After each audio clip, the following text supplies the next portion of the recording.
Hello everyone. Today, imagine waking up not to the sound of traffic or alarms, but to the slow rhythm of the Nile brushing past the edge of your village. There's a warmth in the air, not just from the rising sun, but from the clay oven nearby. The smell of bread baking low and long, a scent so old and soft it feels like memory. This isn't a dream. It's morning in ancient Egypt, and you, yes you, are about to begin another day. Drop a comment with where you're watching from and what time is it. It's always amazing to see how far these stories travel. Now, dim the lights, settle in, and let's slip into a different time, where food wasn't just sustenance, it was the heartbeat of a civilization. You were born in a mud brick house not far from the river's curve. Your world is small in distance, but vast in rhythm, each day tied to the pulse of the Nile. The land is predictable in its gifts, floods that nourish the soil, sun that bakes the ground dry, wind that rattles the date, palms gently just before dusk. And on this particular morning, before the light fully settles across the village, you can already hear the gentle clink of ceramic bowls and the low hum of voices. The neighbours are awake. So is the kitchen. It's not a room really, more of a corner of the courtyard, shaded by woven reed matting, open to the air.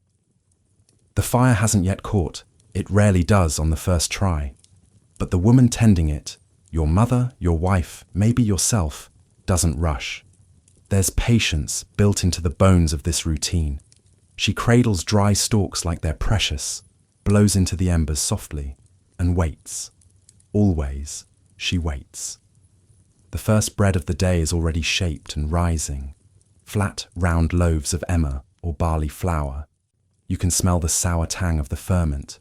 Not unpleasant, just real, like soil or sweat. It's a smell you've known since childhood. In this world, food is not something you have. It's something you do. Later in the morning, the village comes alive, and so does the market near the riverbank. But for now, things are quiet. And in this quiet, you notice everything. The rough texture of the wooden table, worn smooth at the edges from decades of grinding, cutting, resting elbows. The dull shine of a copper bowl, dented but clean. The feel of the ground beneath your feet, hard-packed dirt, warm already. A cat slinks by. They're always around. Sacred, yes, but also hungry. She knows where the scraps fall. You're hungry too, but not starving. Your body is used to long days, small meals. Food comes when it comes. There's no breakfast bell, no set portion. Just what was saved from yesterday and what the river or the earth gives today. On lucky mornings, there might be a bit of cheese, goat's milk, tangy and soft. Or leftover lentils, warmed again with garlic and wild herbs. But mostly, it's bread. Always bread. Broken, not sliced. Eaten with fingers stained with work. And yet, it's enough. More than enough sometimes. You tear a piece, steam rising, and eat it slowly. The taste is simple. But your mouth remembers it differently each time, because you've eaten it beside tears, beside laughter, under stars, after prayer. Bread holds memory like clay holds shape. Your neighbour passes by, nodding. He carries a basket of onions. Not to cook, not yet. They'll go to the market first. Onions are currency as much as food. There's pride in a good bulb. Smooth-skinned, no blemishes, sweet when bitten raw. And yes, you've bitten raw onions before. Everyone has. It's what you do when there's no time to cook, or when you need something sharp to wake the body. Farther down, you hear a group of children being scolded. Too loud, too playful, disturbing the dust. But you smile. Children always find joy near food. They know where the dates are drying, where the figs are hidden in baskets. Sticky fingers, full cheeks, crumbs on the chin, and behind it all, the Nile. It never stops speaking. Some days it whispers, others it growls. But it's always there. Provider, divider, deity. And it brings more than water. It brings fish, silvery tilapia, slippery catfish. You've caught them before, in baskets or with sharpened sticks. You've cleaned them with hands calloused and practiced, and you've shared them, always shared them. Because in this place, food is not kept, it moves. The sun is higher now. The heat clings. A man walks by with a tray of dried dates, dark, glossy, wrinkled like old fingers. He trades a handful for a favor, help repairing his roof later. You agree, not because of the dates, not entirely, but because helping is part of eating. It always has been. Your cousin arrives with a small clay jug. Cooled in the shade, filled with something cloudy. Beer, but not like modern beer. Thicker, yeasty, more like porridge you can drink. It smells odd if you're not used to it. But to you, it's familiar. It's comfort. It's morning. And yes, people drink beer in the morning, because it fills the belly, gives strength and tastes like the land. You sit together, under the shade, dipping bread into lentils, sipping slowly. The conversation is low. There's no rush. You speak of fishing lines, of dreams, of the neighbour's new goat. Nothing urgent, nothing dramatic, just life, soft and unfolding. You think of the fields where the next meal is growing, of the hands that will pluck each bean, crush each seed, of the sun that bakes and cracks the soil, and the flood that will make it fertile again. You think of the gods, not as distant figures, but as diners at your table. You've seen the temples, yes, but you've also seen the offerings, baskets of food left in silence with reverence. Sometimes you wonder, do the gods get hungry too? And then you laugh, because maybe they do.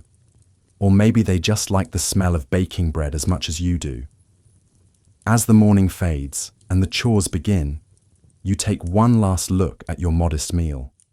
Half a loaf, a bit of bean paste, a piece of date.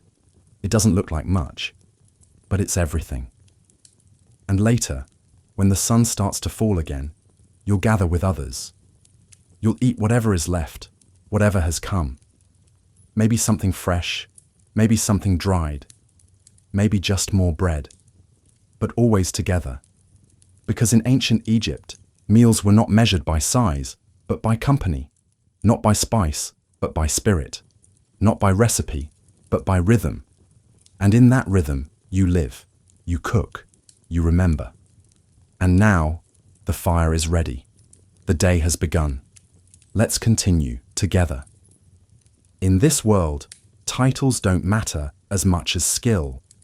And in your village, there's no greater skill than knowing how to make bread. Not just the how, but the when, the where, the quiet art of watching flour turn to sustenance under your hands. Because here, in ancient Egypt, bread isn't just part of the meal. Bread is the meal. You begin with the grain. Not the white, refined flour of modern shelves, but emmer or barley. Sturdy, ancient grains with a husk that clings and a taste that speaks of the earth itself.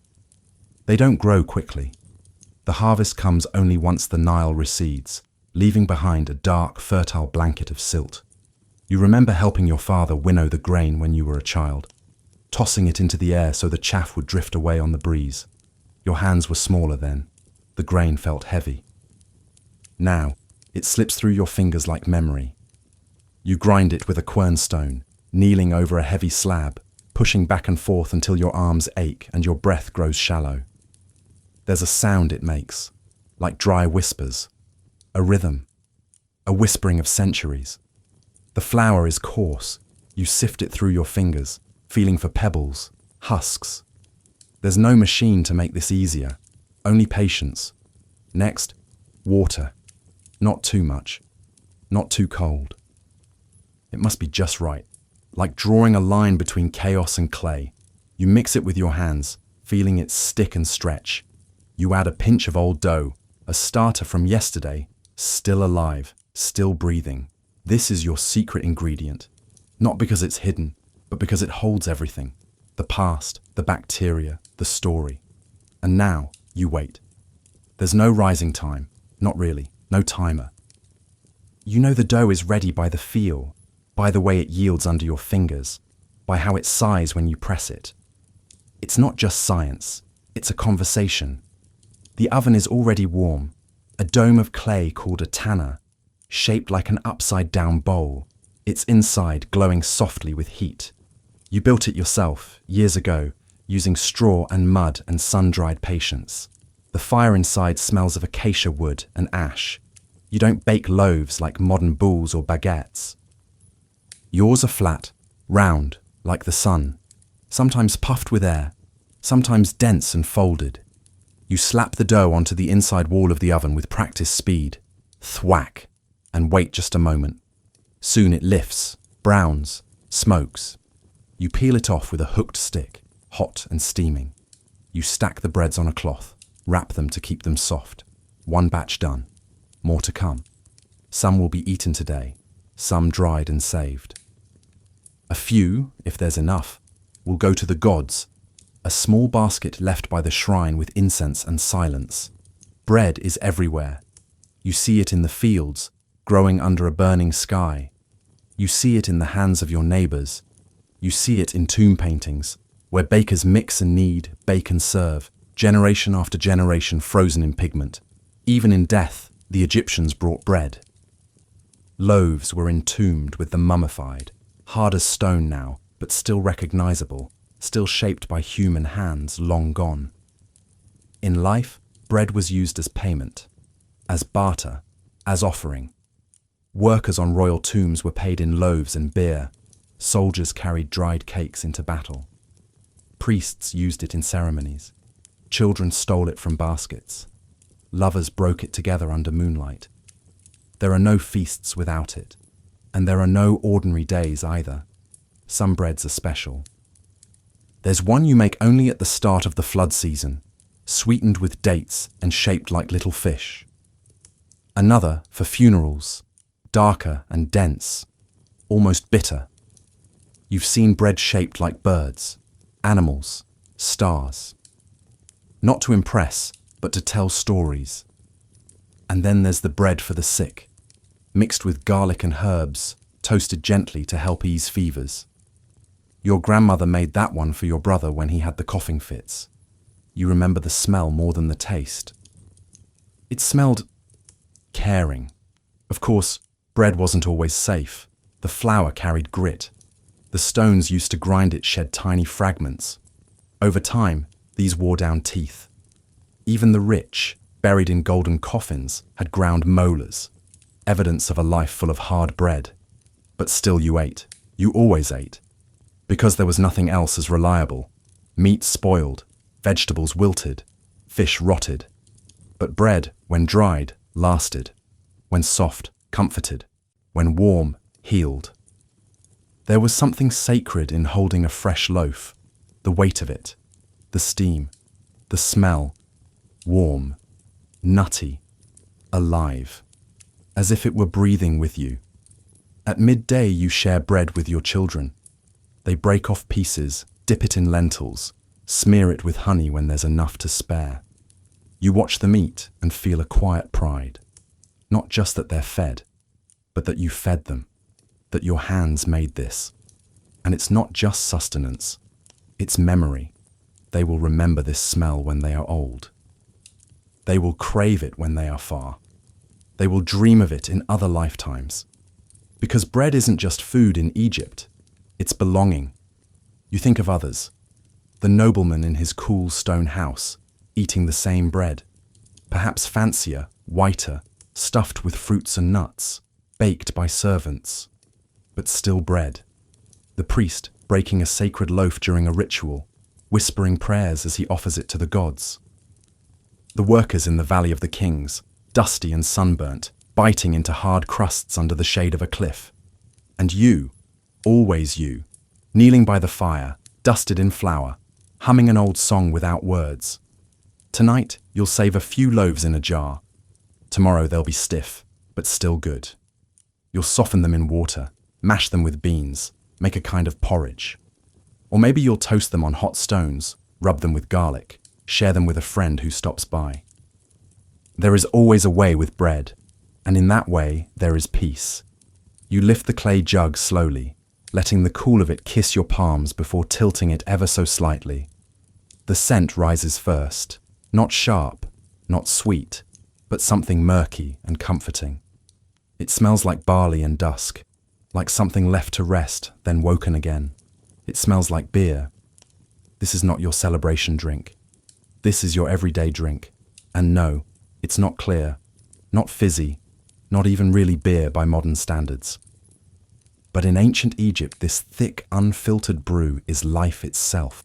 For you, for your children, for the workers hauling stone, for the priest whispering morning prayers, even for the dead, whose tombs cradle tiny jugs beside dried bread. Here, beer is not indulgence, it is sustenance. You made it yourself. You remember the process because you've done it countless times. It begins where everything begins, with grain. First, you bake a special kind of bread, not for eating, but for soaking. It's made with malted barley or emmer, baked only halfway, so it stays dense, almost chewy. You tear it into pieces and crumble it into a large basin. Next comes warm water. You pour it slowly, stirring with your hands until it forms a thick, sludgy mash. It smells strange at first, like wet straw and yeast.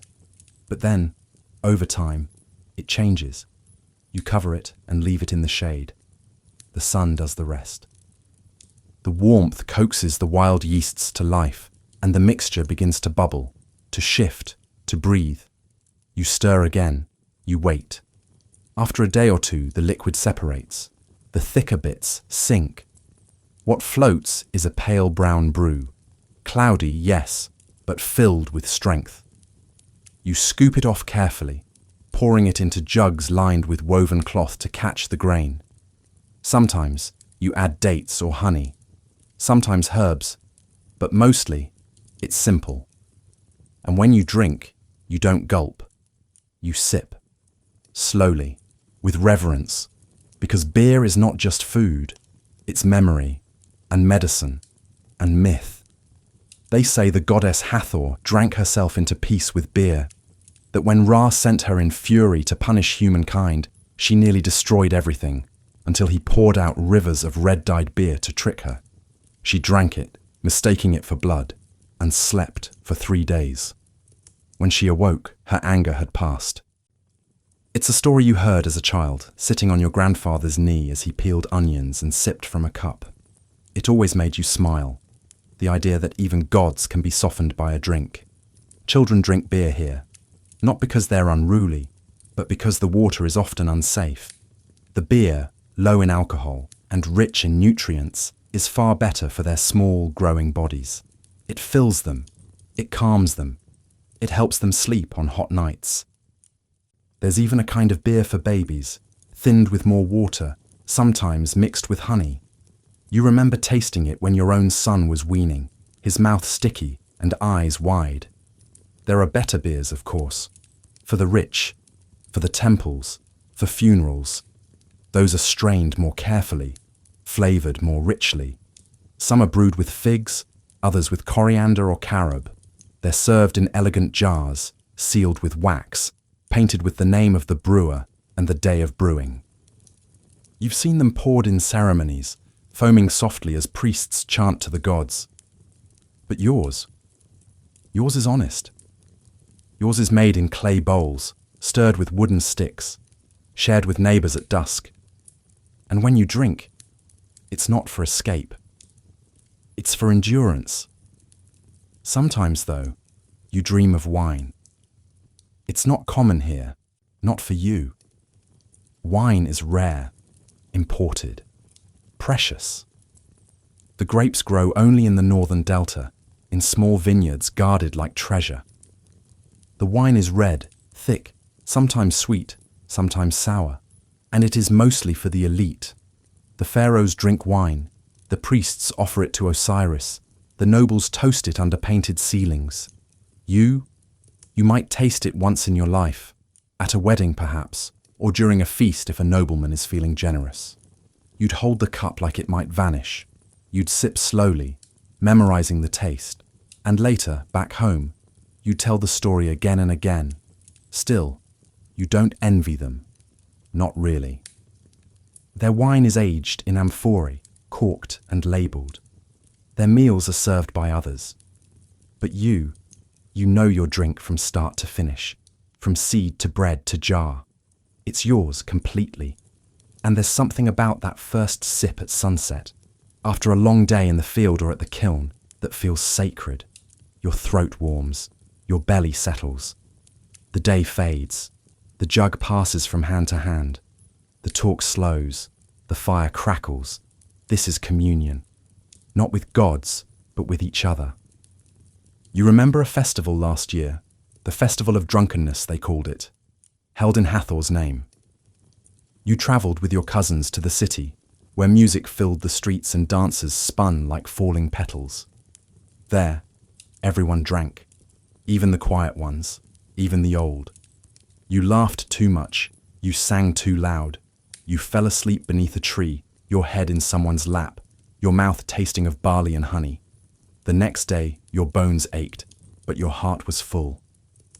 That's what beer does sometimes. It breaks you open just enough for the world to come in. Tonight, after supper, you'll sit in the same place as always, near the entrance to your home, where the breeze can find you. You'll bring out the jug, still cool from the shaded shelf, and someone will come.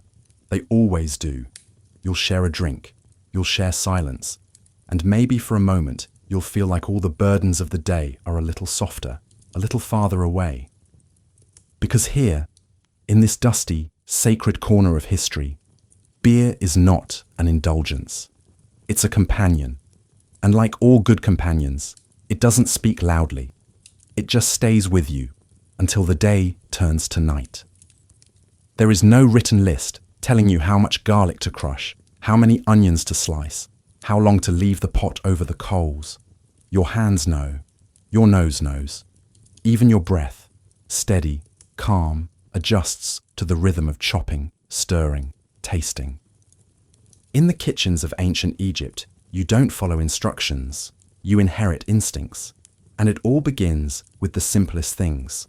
A bulb, a clove, a root pulled from the ground still heavy with dirt. Cebolas. They sit in baskets, in clay pots, hanging from woven cords above your head. They are everywhere, red, white and yellow, though no one calls them that. To you, they are just strong or mild, sweet or sharp, fresh or dried. You peel them without thought. Your hands have done this too many times to count. The skins flake like paper. The smell rises instantly, clean and biting, enough to sting your eyes if the breeze catches it wrong. But you don't cry. Not anymore. You're used to it. Sometimes you bite into one raw, just to wake up. Other times you simmer them slowly in oil, turning them soft and gold, their edges curling like petals. You mash them with lentils, stir them into beans, tuck them into bread. You never run out of uses for onions. They are medicine as well as food. You've been told they purify the blood, chase away sickness, give strength. Workers on the Great Pyramids were fed onions and garlic daily, not for taste alone, but for endurance. You've seen your own brother rub crushed onion on a swollen knee. It works.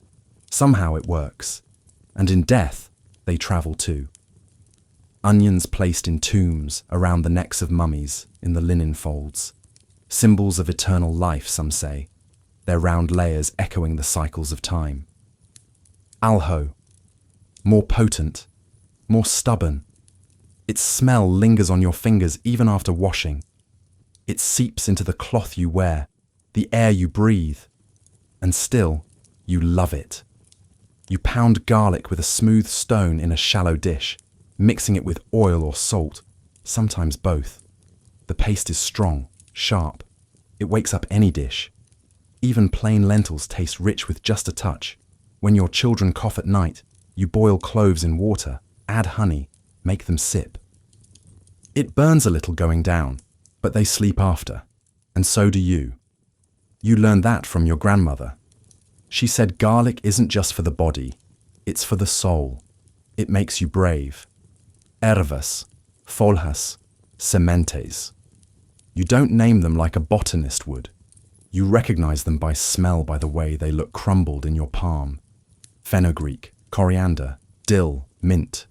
Some are wild, gathered near the canals. Others you grow in clay pots, nestled between stones to catch the morning sun. Each has its place: coriander for stews, dill for fish, mint in sweet drinks or chewed fresh after meals. Sometimes you dry the leaves and grind them fine. Sometimes you toss them in whole. There's a flower your aunt swears by, blue and delicate, crushed into oil and rubbed on the chest to chase colds. You believe her, not because of proof, because it worked once when nothing else did. Sal. It comes from far, traded, carried, precious. You don't use it like the rich do. A pinch is enough. Sometimes none at all. But when you do, the flavor deepens, the sweetness sharpens. There's also natron, salty, dry, used more for preservation than taste. You've used it to dry fish, to cure meat. It pulls out moisture like a silent spell. You've seen bodies preserved in it too, in the temples, during rituals.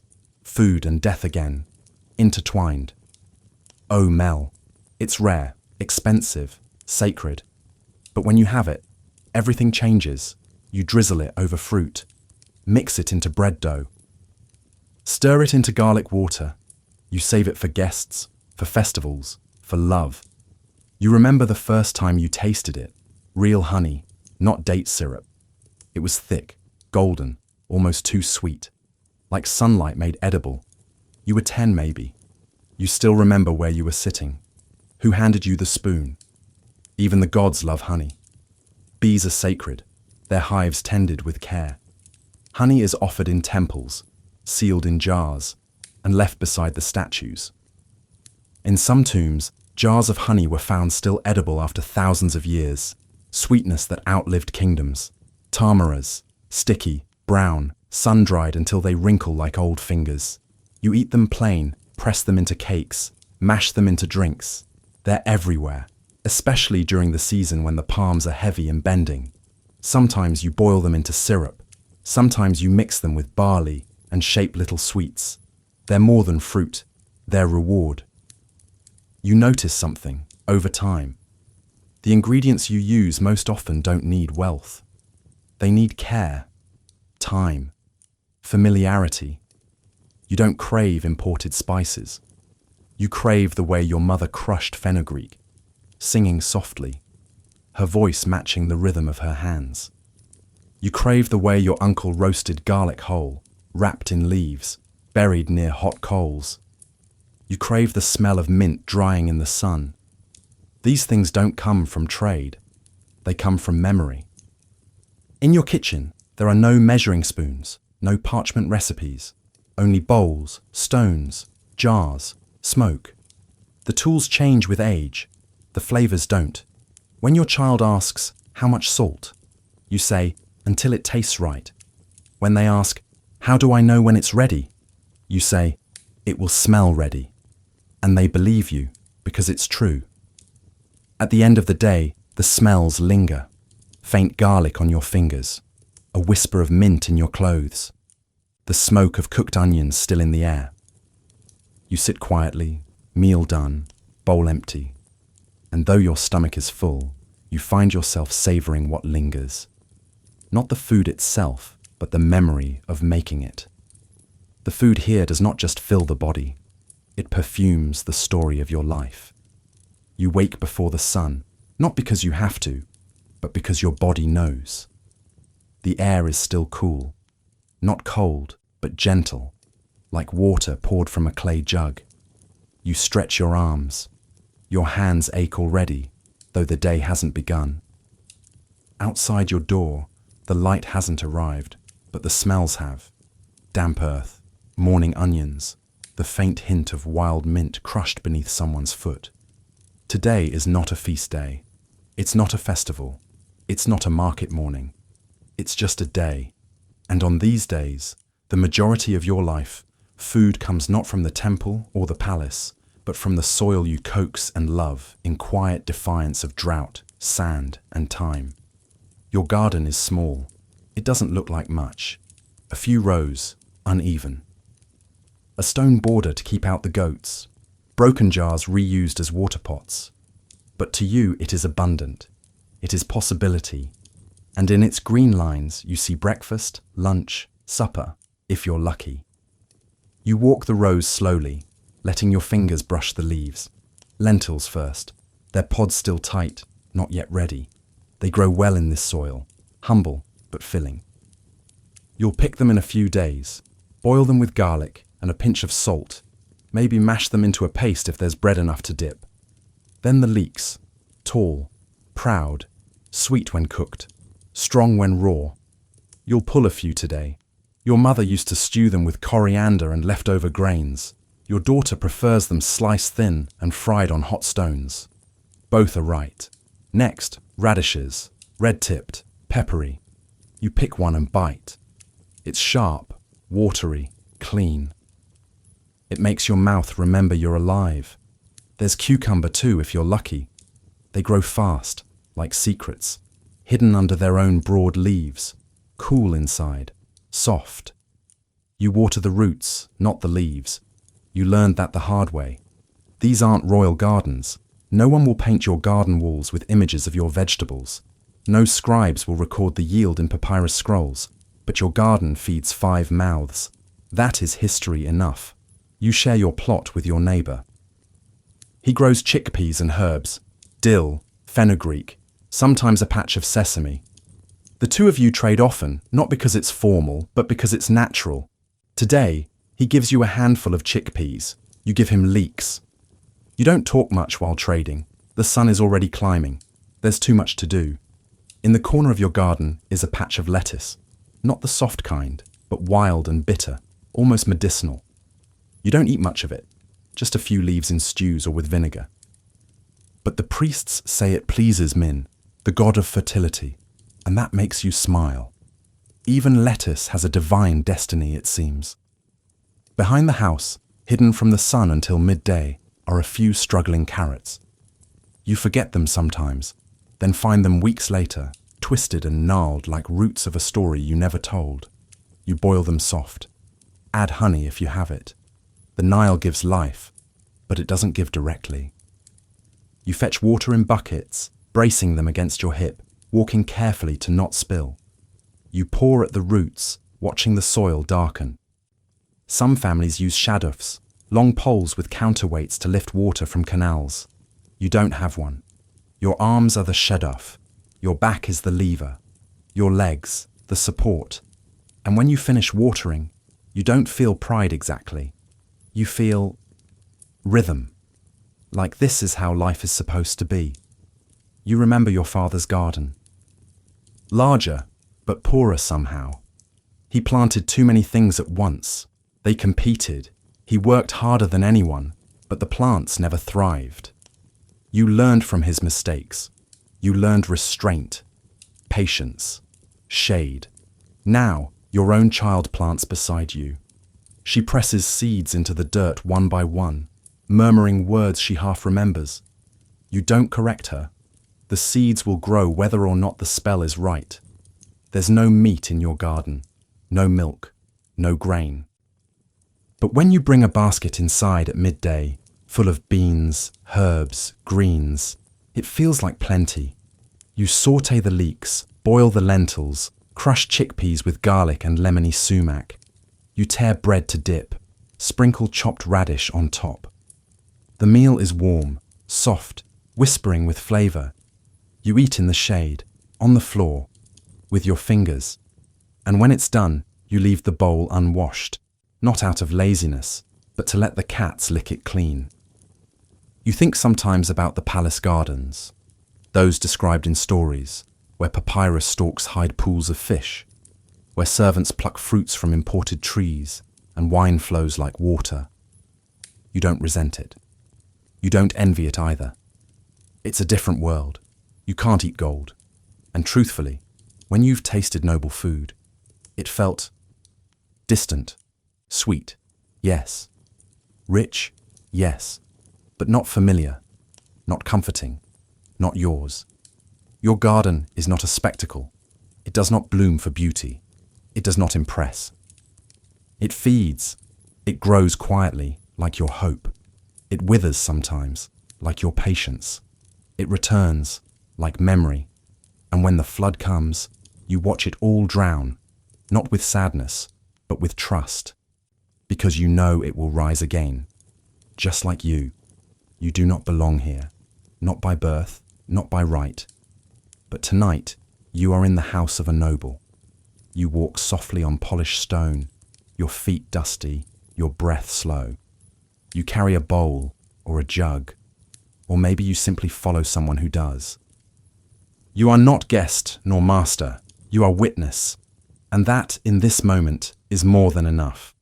Because in the world of ancient Egypt, few ever step into a place like this, a house not made of mud brick, but of carved limestone, painted columns, wooden doors inlaid with ivory, and at its center, the banquet. A room filled with smells and symbols, a room where food is more than food. You arrive before the guests, just as the sun begins to lower itself behind the palms. The air inside is cool, perfumed with lotus and incense. The servants move like shadows, laying out low tables, arranging plates, wiping goblets of gold. And you watch, because everything here means something. The first thing you notice is the abundance. Bowls of fresh figs and dried dates, trays of roasted meats, goose, duck, perhaps even beef, its fat glistening under the flickering oil lamps. Bread, yes, but not the hard rounds of daily life. These are soft white loaves, folded and stuffed with dried fruits or honeyed nuts. You see jars, elegant, sealed with wax, painted with the name of the vineyard. Wine, from the Delta. Red and rich, sometimes mixed with spices or pomegranate juice. And sweet things, not many, but just enough to hint at indulgence. Date paste rolled in crushed almonds, pastries filled with carob and sprinkled with sesame, tiny morsels, delicate as offerings. Each guest arrives dressed in linen so fine it seems spun from cloud. Their hair is perfumed, their eyes lined in kohl. They laugh softly, embrace slowly, speak with studied ease. You serve or stand, or simply watch. They recline on cushions, propped on one elbow, their plates arranged before them. They eat with fingers, gracefully, precisely. They take small bites, but many. Each movement is theatre. Each sip of wine a performance. And above all, everything is orderly. The courses follow a rhythm. First, fruits and nuts. Then breads and sauces, some tangy with vinegar, others thick with garlic or lentils. Then the meat, rich, roasted, dripping with juices. Then stews, gently spiced, slow cooked for hours. Then the sweets, light and fragrant. Between dishes, they cleanse their hands with scented water. Between sips, they talk of politics, poetry, omens. You hear the phrases, "The flooding was generous this year." "He offered a whole ox to Amun." The tomb painting is nearly complete. They speak not of hunger, but of gesture, not of meals, but of meaning. For here, the food is not simply to be eaten. It is to be seen, to be known. The duck isn't just roasted. It is stuffed with leeks and dried apricots, wrapped in lotus leaves. The bread is shaped like a scarab, a fish, a falcon. The wine is poured not haphazardly, but with ceremony, always in the right order. Even the leftovers matter, given to servants or saved for offerings. Because this banquet, like all things in this house, echoes eternity. In one corner sits the musician, a woman with a harp, her voice soft, lilting, like wind over papyrus reeds. She sings of the river, of lost loves, of the gods who walk unseen. The guests listen. Some hum, one sighs. You watch their faces, serene, pleased, detached. As if they eat not because they must, but because it reminds them of the world's balance. At the head of the table sits the host, a man of age, draped in linen and gold. He eats slowly, he speaks rarely. When he lifts his cup, everyone drinks. You serve him last, or not at all. Sometimes you don't need to serve. You are there to observe, to remember. You imagine his life, one where lentils are not a necessity but a choice, where onions are flavor, not medicine, where the kitchen is far, distant, unknown. Still you wonder, does the food taste better here? Does luxury sweeten the honey, soften the bread? You steal a moment and breathe in the roasted duck. It smells familiar, earthy, real. Maybe not so different after all. After the meal, the talk softens. The music fades. A small table is brought out, with incense, with wine, with amulets. A ritual, quiet and slow. The host lights a stick of myrrh, lets it smoke. He speaks a prayer, not aloud, but with his eyes. It is for health, for fortune, for balance. The guests touch their lips with fingers dipped in wine. They murmur blessings, and in that silence, you feel something ancient, sacred. Not because of the gold or the spices, but because everyone, no matter how rich, ends the meal with thanks. Later, when the guests have left, you help clear the room. The plates are wiped, the bowls washed with water and sand. The scraps go to animals or to those who wait by the door, hoping for a taste. You pocket nothing, you steal nothing, but you remember everything. The way the duck glistened, the way the wine stained the cloth, the way one woman laughed, full and free, as if forgetting the weight of her jewels. And you carry those memories home. That night, your own supper is modest. Bread, a few lentils, a radish or two. But as you eat, you feel no envy, only understanding. Because what you saw wasn't greed, it was ritual. The same ritual you perform every day, with fewer ingredients, fewer guests, but the same hunger to make meaning out of a meal. And maybe that is what food truly is in Egypt. Not division, not indulgence, but language. Some speak it in gold bowls, others in clay. But the message is the same. You eat, you share, you remember, and you are alive. Meat is not part of your daily life. It is not something you expect or plan for or even crave with regularity, because craving something too distant only brings ache. In the rhythm of ancient Egypt, meat is not sustenance, it is exception. It arrives not with routine, but with occasion. And when it comes, it changes everything. You remember the last time. Not because of the flavor, though yes, you remember that too, but because of the moment, the stillness, the way the whole day bent itself around that one act of eating something rare. The day begins as usual, light creeping along the edge of your courtyard, roosters calling from the neighbor's roof, the scratch of stone against stone as someone grinds grain. But there is a difference in the air, a sharpness, a gathering of purpose. It is a festival day. Perhaps it honors a god, Osiris maybe, or Ra, or one of the countless other deities whose names hang in your home like dried herbs, each meant to protect some part of life. Or perhaps it's a family ritual, a birth, a wedding, the remembrance of a dead one. Whatever the reason, today, there will be meat. You don't see it happen. The killing. That task is set apart, done early, done carefully, usually by a man trained for it. The animal is respected. Not because you romanticize its role, but because you recognize its value. A goat, perhaps, or a goose, a duck, if fortune smiles, a small cow. For many, that kind of meat will never appear on their plates unless they work in a noble house, or serve in a temple, or die and receive it as an offering for the next world. But today, you are part of something larger. The courtyard becomes a hive. Water is boiled, knives are sharpened, clay pots are scrubbed clean.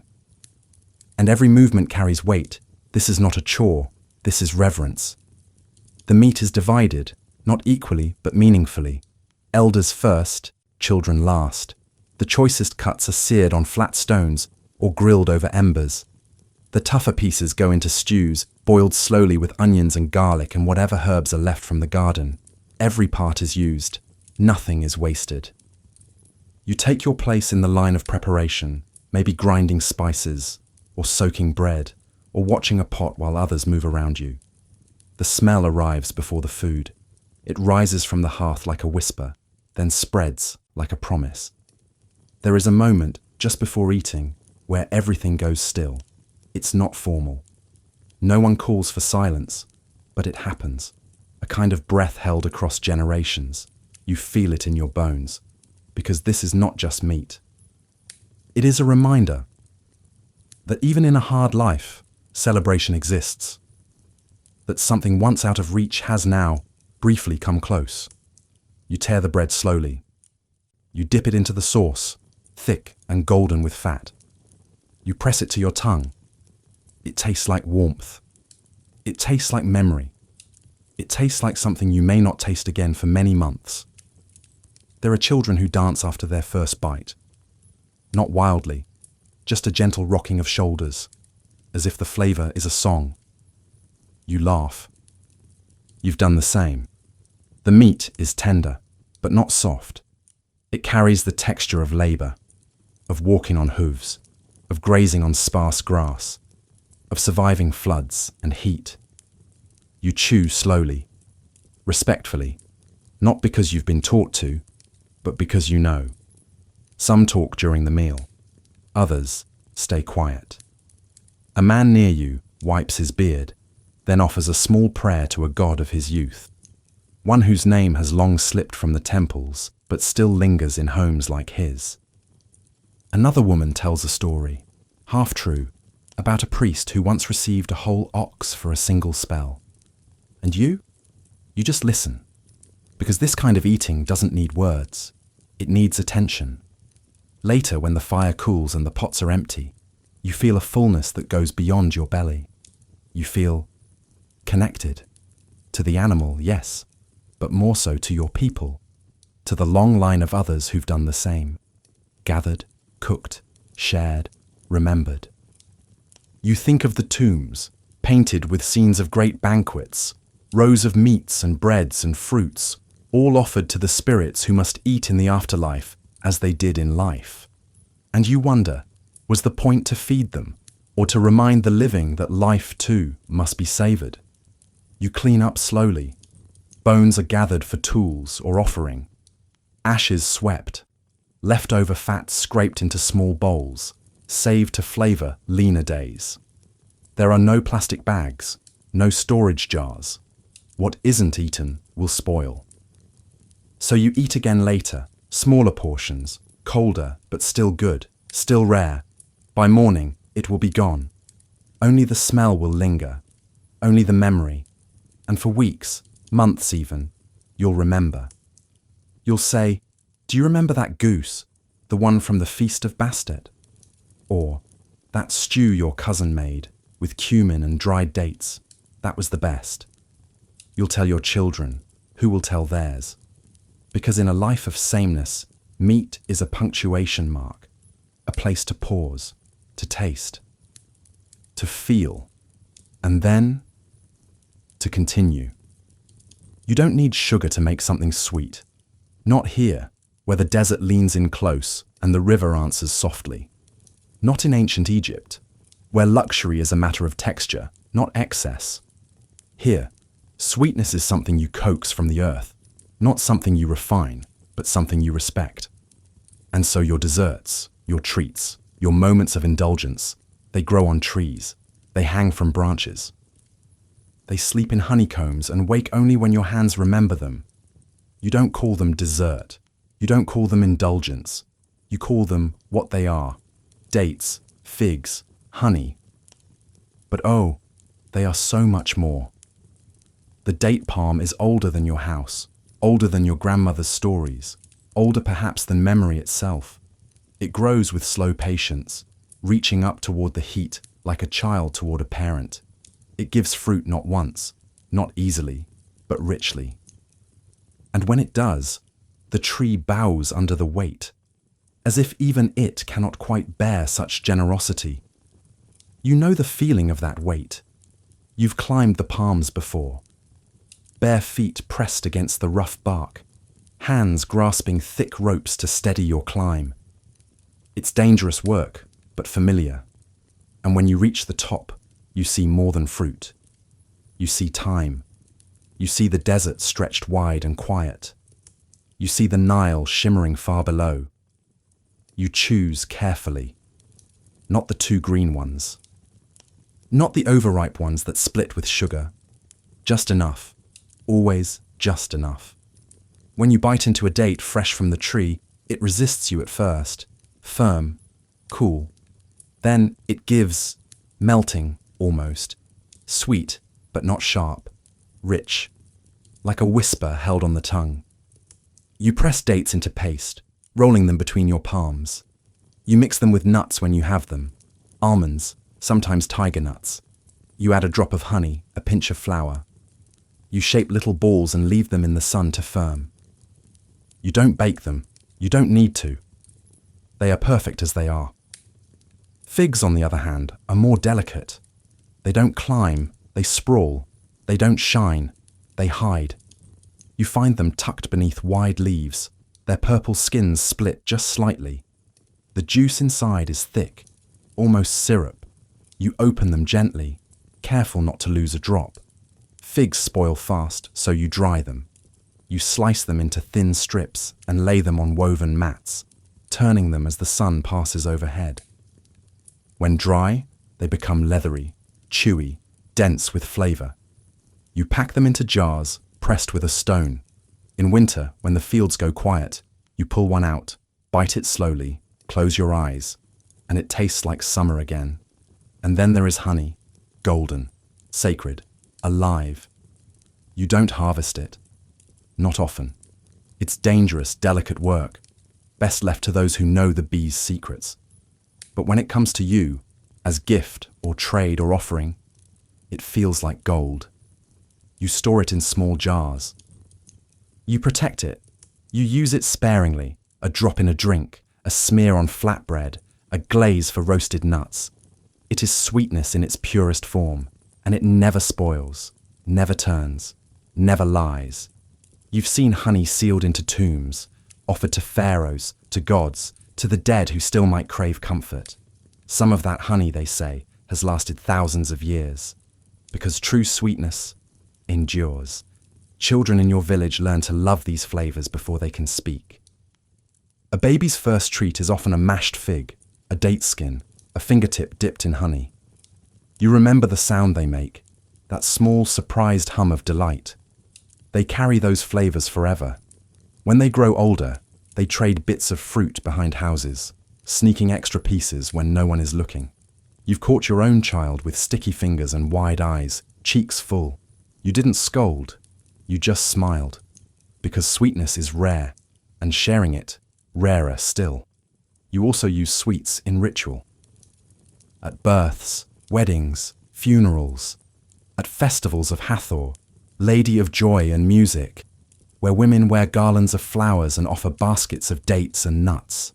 At the Feast of the Valley, where the living visit the tombs and leave food for the dead, not out of duty, but out of remembrance. You've walked those tombs. You've laid down your offering, a small cake, pressed and fragrant, wrapped in cloth. You've whispered names. You've remembered, because sweets here are never just food. They are memory, embodied. In noble houses, the desserts are more elaborate. You've seen them once or twice. Pyramids of dried fruit, bowls of spiced nuts, honey cakes layered with crushed lotus seeds. Beautiful, yes, but not better. You've tasted both. And somehow, the fig plucked by your own hand, still warm from the sun, still dusted with earth, that fig tastes more alive, more honest. At night, you sometimes bring out a jar, just one, and share a date or two with someone you love. There is no ceremony, no music, no feast, just you, the stars, the slow sweetness on your tongue. And in that moment, everything is still. The day's labor falls away, the hunger quiets, and the world, for just a heartbeat, becomes soft again. Because in ancient Egypt, sweetness is not chased. It is received, with care, with patience, with open hands. And when it comes, you do not devour it. You let it linger, like the last light of dusk. You hear it before you see it, the soft slap of water against reed, the low hum of insects rising with the heat, the distant call of a boatman steering his way upriver. The Nile never sleeps, and neither do those who depend on it. You walk the narrow path between the reeds, basket in hand, feet bare against the damp earth. The morning is pale and blue. The river is wide, breathing slowly. You came here for one reason. You came for fish. Not every Egyptian could say the same. There were those who never saw the Nile except from far, who lived among dunes and dust, whose meals depended on fields and flocks. But you live near water. And where there is water, there is food. You know the spots, where the fish gather just before dawn, where the tilapia shimmer near the surface, where the catfish sleep heavy in the shallows. You learned this not from books, but from watching. Your father, your aunt, the old man with the broken toe who could catch a fish with his eyes half closed. Your tools are simple. A net, hand-woven from flax and repaired too many times to count. A basket, lined with leaves to keep the catch cool. And your hands, strong, scarred, sure. Sometimes you fish with spears, sharp sticks hardened in fire. Other times with traps, reed cones that let fish enter but not escape. You place them gently, anchor them with stones, whisper a prayer to the current. You are not a priest, but you've learned the value of asking water to be kind. The fish you catch are humble, tilapia, perch, catfish. Not huge, not rare, but steady. You know them by feel. Tilapia are flat, their scales sharp, their mouths always moving, as if speaking some secret you'll never learn. Perch are sleek and silver, quick to fight. Catfish are different, smooth, heavy, without scales, their whiskers twitching even after death. Some say catfish are sacred, some say they're dirty, you say they're dinner. Back home, the fish is cleaned by hand, on a flat stone, with a knife of copper or flint. You remove the innards carefully. You save the bones for broth, the skin for drying. Sometimes, if there's time, you smoke them, hanging the fish above low coals, letting the heat rise slow and steady. Other times you salt them, rubbing each one with natron, packing them into jars to keep. You eat them boiled, grilled, fried on stones, wrapped in leaves, and left in the coals until the skin crisps. You eat them with garlic, with lentils, with bread. You eat them as if they were treasure, because in a way they are. But fish are more than food. They're also spirit. You've seen them painted in tombs, not as trophies but as companions. You've heard stories of gods who took fish form to escape danger, of deities who fed their followers not with miracles, but with nets. You've seen statues of Nile gods holding fish gently, like offerings. Even in temples, fish appear, dried, salted, laid before the gods alongside bread and beer. You've carried such offerings yourself, quiet, respectful, careful not to drop a single scale. Because here, even fish can carry prayers. Not all fish are eaten. There are taboos. In some regions, fish are forbidden, sacred to certain gods, or feared for old reasons no one remembers. In others, only certain kinds are allowed, and even then, only during certain festivals. You follow the rules not from fear, but from respect. You know the difference between hunger and faith. Once when you were young, you caught a fish with a strange mark, a spiral on its side, almost like a painted eye. You didn't eat it.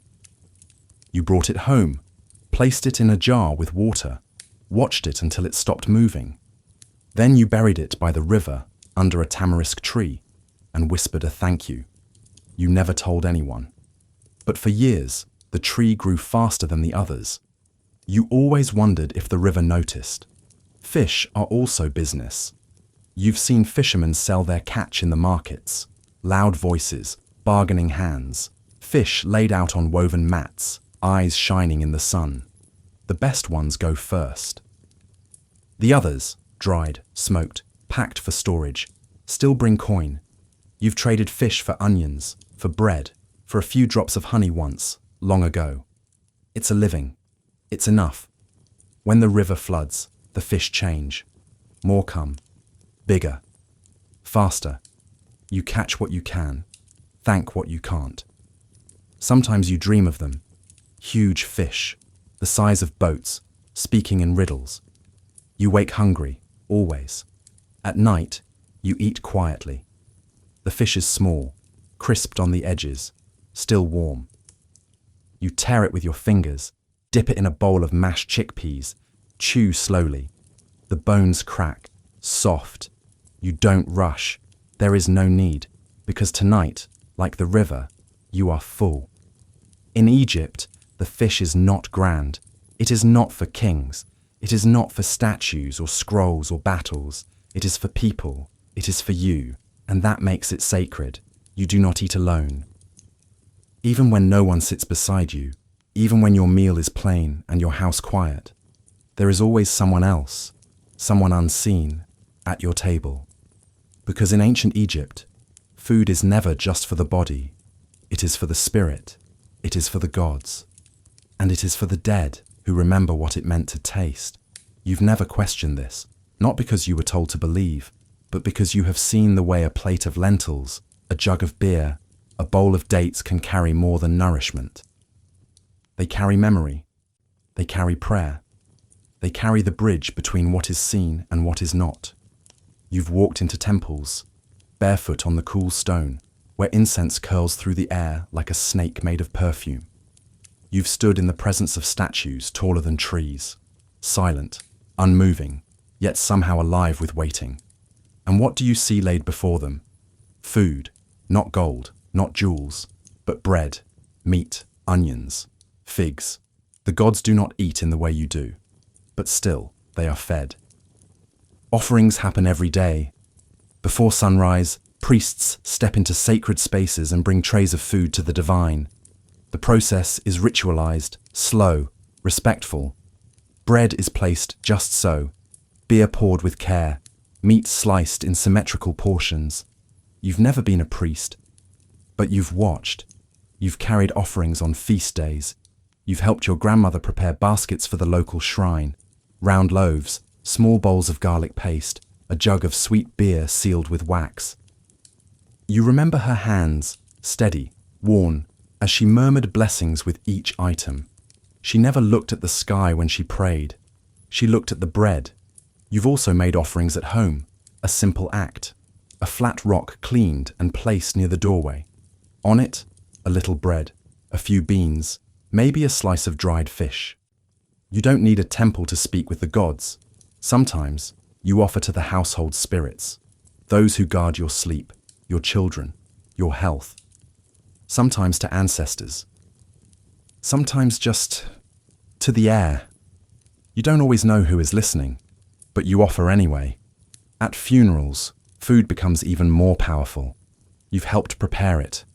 Bread in abundance, not just for the living guests, but for the journey of the soul. Beer in cool jars. Dried meats wrapped in cloth.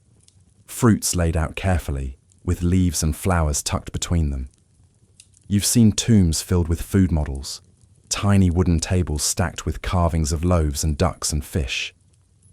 Not because the dead needed toys, but because those objects promised an eternal supply, a symbolic refrigerator for the afterlife. But the dead don't just receive, they also return. On the day of the beautiful reunion, you visit the tombs, you sweep the floor, you speak the names, and then you bring food. Not wrapped, not hidden, just placed, as if expecting a hand to reach through the stone and take it. You've never seen that happen. But once, when you left a fig on your grandfather's grave and returned the next morning, it was gone. Perhaps an animal, perhaps a child, or perhaps... The memory of hunger is stronger than stone. Every food you eat has a story. Bread is not just bread. It is Geb, the earth god, giving of himself. Beer is not just beer. It is tied to Hathor, the goddess of joy and intoxication. Honey, so rare and golden, is sacred to Neith. Garlic keeps evil spirits away. Onions carry the shape of eternity in their layered circles.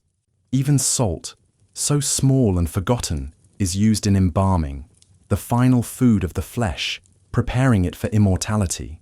You've known times of hunger, years when the floods failed, when the markets grew quiet, when even lentils became precious. And even then, you kept offering. Because part of you believes, truly believes, that generosity in scarcity is the holiest act of all. To share food when you have little is to open your hand to the gods. And they, remember, in noble homes, offerings are larger, louder, oxen roasted whole, wine by the amphora, baskets spilling figs, dates, cakes. But you've always felt that the gods prefer honesty. And there is nothing more honest than a cracked bowl filled with warm beans, placed on a doorstep in silence. At night, before sleep, you light a small lamp. You eat a final bite, bread, usually, or a piece of fruit. And you whisper something into the flame. It is not always a prayer. Sometimes it is just a word, a name, a breath. And in that moment, you feel watched, but not in fear. Watched in love. In Egypt, food is never wasted, never rushed, never silent, because every bite carries memory, every meal invites the unseen, and even the simplest grain of barley might be the beginning of a blessing. The day is long, but the fire is short. This is the first rule of cooking in your world. Fire is precious. Fuel is limited. There are no endless piles of wood, no stocked kitchens with charcoal and stoves. You use what you have: palm fronds, animal dung, dry brush swept from the edges of fields. It burns fast, it burns hot, and then it is gone. So when you cook in ancient Egypt, you learn something vital: how to make much with very little. The sun is your second fire. You dry, you soak, you wait. You know which foods need time more than heat. Lentils left in water until soft enough to mash, dates pressed under stones until they release their sticky sweetness, grains soaked and sprouted for beer or porridge. Nothing is wasted. Every hour of sunlight is part of the kitchen. You don't have an oven of stone. You have a hearth, low, simple, built from clay and ash. Sometimes it's nothing more than a depression in the earth, ringed with bricks or potsherds to hold the heat in. Other times, you cook inside, careful not to fill the room with smoke, careful to protect the small fire from wind or curious children. When you bake bread, it's in a dome of clay, a tanner, open at the top, fired once and never moved again. You slap the dough onto its hot sides and peel it off with a stick when it bubbles. For everything else, you improvise. Clay pots are your treasure. You cook in them, you store in them, you even eat from them. Some are wide and shallow, perfect for stews. Others are tall and narrow, for grains and dried beans. All are blackened by use, their sides patterned with years of meals. You don't wash them like modern people would. You rinse them with water, sometimes sand, rarely soap. You don't need them spotless. You need them seasoned. A good pot carries memory. A good pot makes food taste like home. Cooking begins early, when the sun is just a thought behind the palm trees. You set the fire, small and steady. You add water to the pot, place it on 3 stones, and wait. You never leave it. You listen to the hiss, the first whisper of steam. You add lentils, chickpeas, garlic. You stir with a stick worn smooth by use. There is no timer. Your ears tell you when it's ready, when the bubbles change, when the smell sharpens, when the steam rises slower. Sometimes you fry, not with oil, which is rare, but with fat saved from meat or bones. You heat a flat stone or a small skillet. You press bits of dough into thin rounds, lay them down, flip them fast. You saute leeks, onions, greens, whatever the garden gives. There is no recipe, only rhythm. When meat is available, and it rarely is, you boil the bones first. Then you roast the scraps. Then you boil again. You make broth from everything. If you have natron, you preserve some. If you have a roof, you hang thin strips to dry. You know the sun can cook too. Sometimes, you cook with no fire at all. You mash beans with herbs and salt. You roll them into balls, dip them in oil if there's any left. You serve them cold, wrapped in leaves. You soak bread in water or beer, press it into bowls, top it with whatever flavor you can find.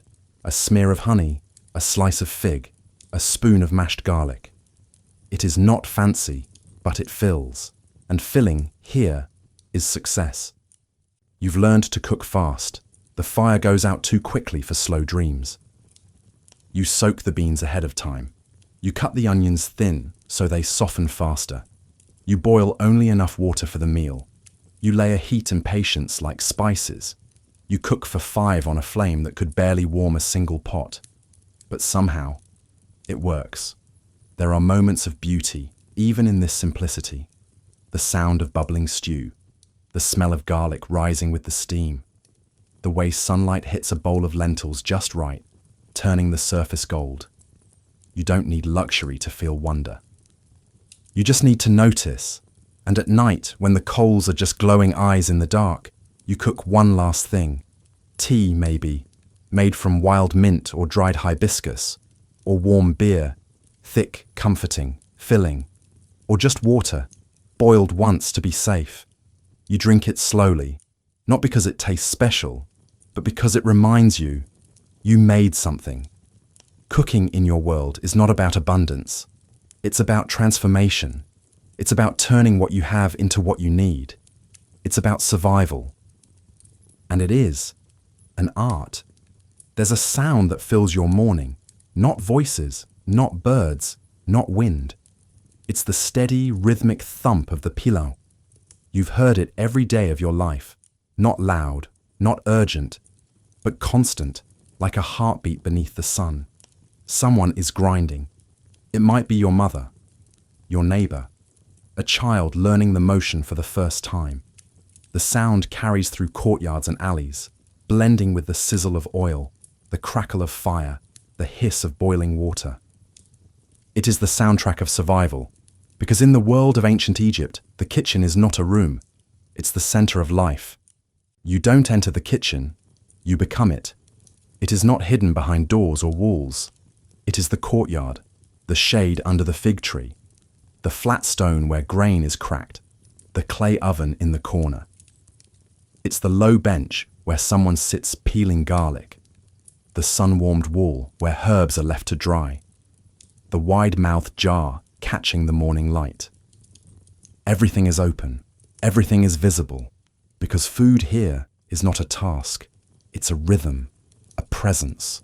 The pilau is made of stone, smooth from years of use, hollowed at the center like a shallow bowl. The pestle is heavy, shaped by hands, warm from touch. You crush lentils, chickpeas, garlic, onions.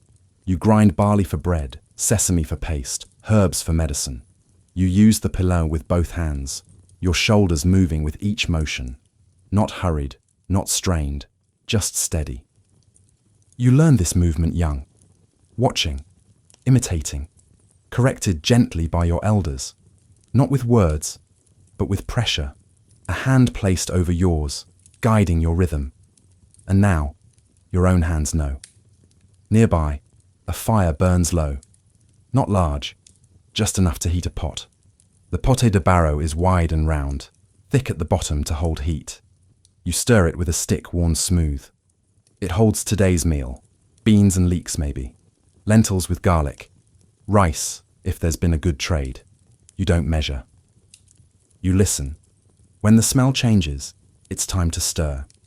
When the hiss softens, it's almost done. If it sticks, you scrape. And the scraped part, crisp and smoky, becomes someone's favorite. The forno de barro, the tanner, glows nearby. Built into the ground, shaped like an upside-down pot, with an opening at the top. You knead dough, while someone else feeds the fire with dried palm fronds or dung cakes. You slap the bread onto the hot inner wall, wait, then peel it off with a hooked stick. The bread is soft, blistered, smoky.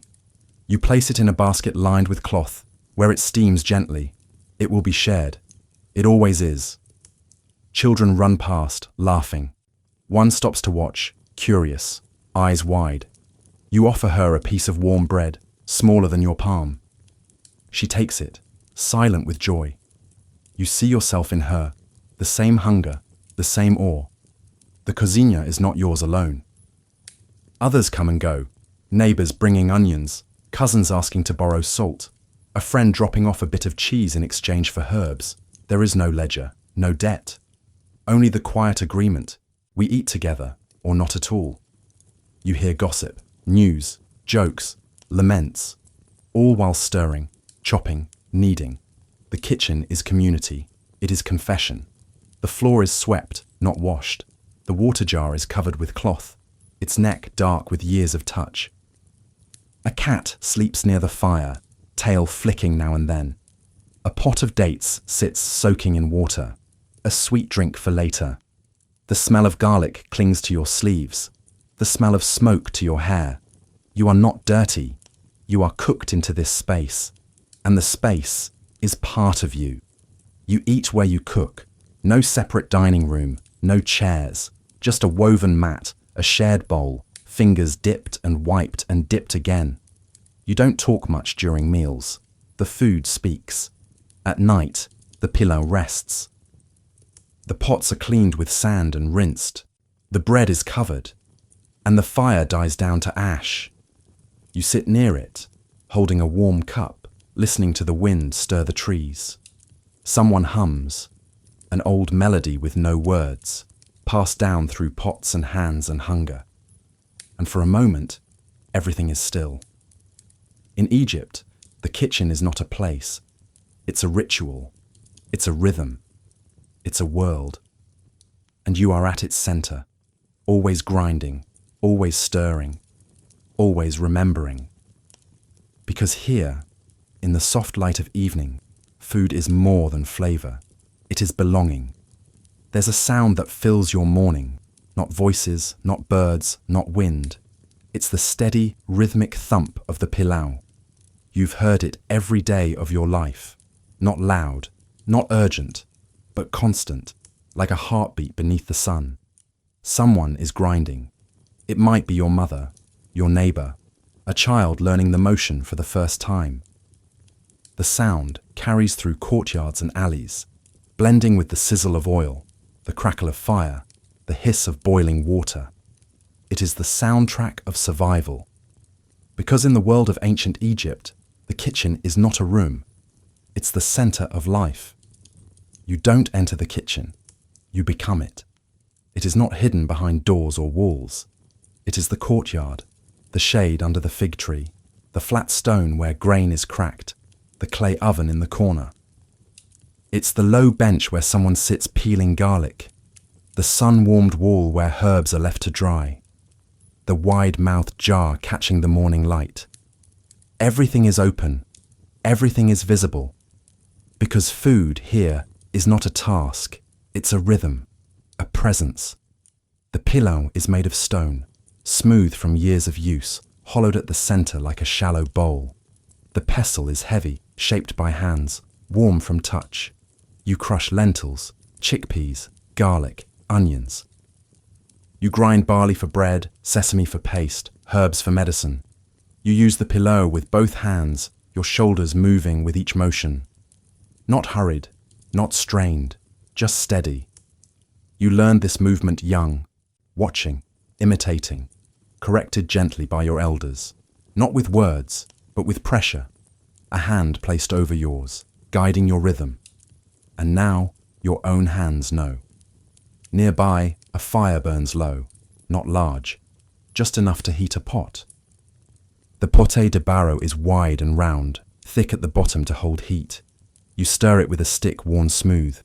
It holds today's meal, beans and leeks maybe, lentils with garlic, rice if there's been a good trade.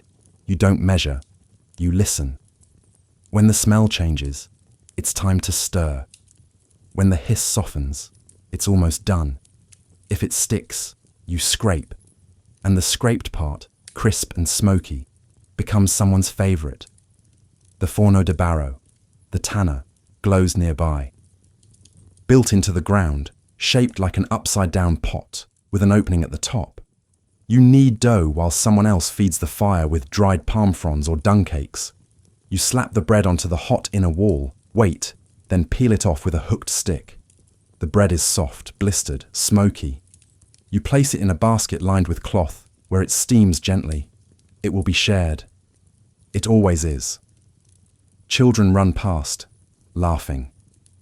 One stops to watch, curious, eyes wide.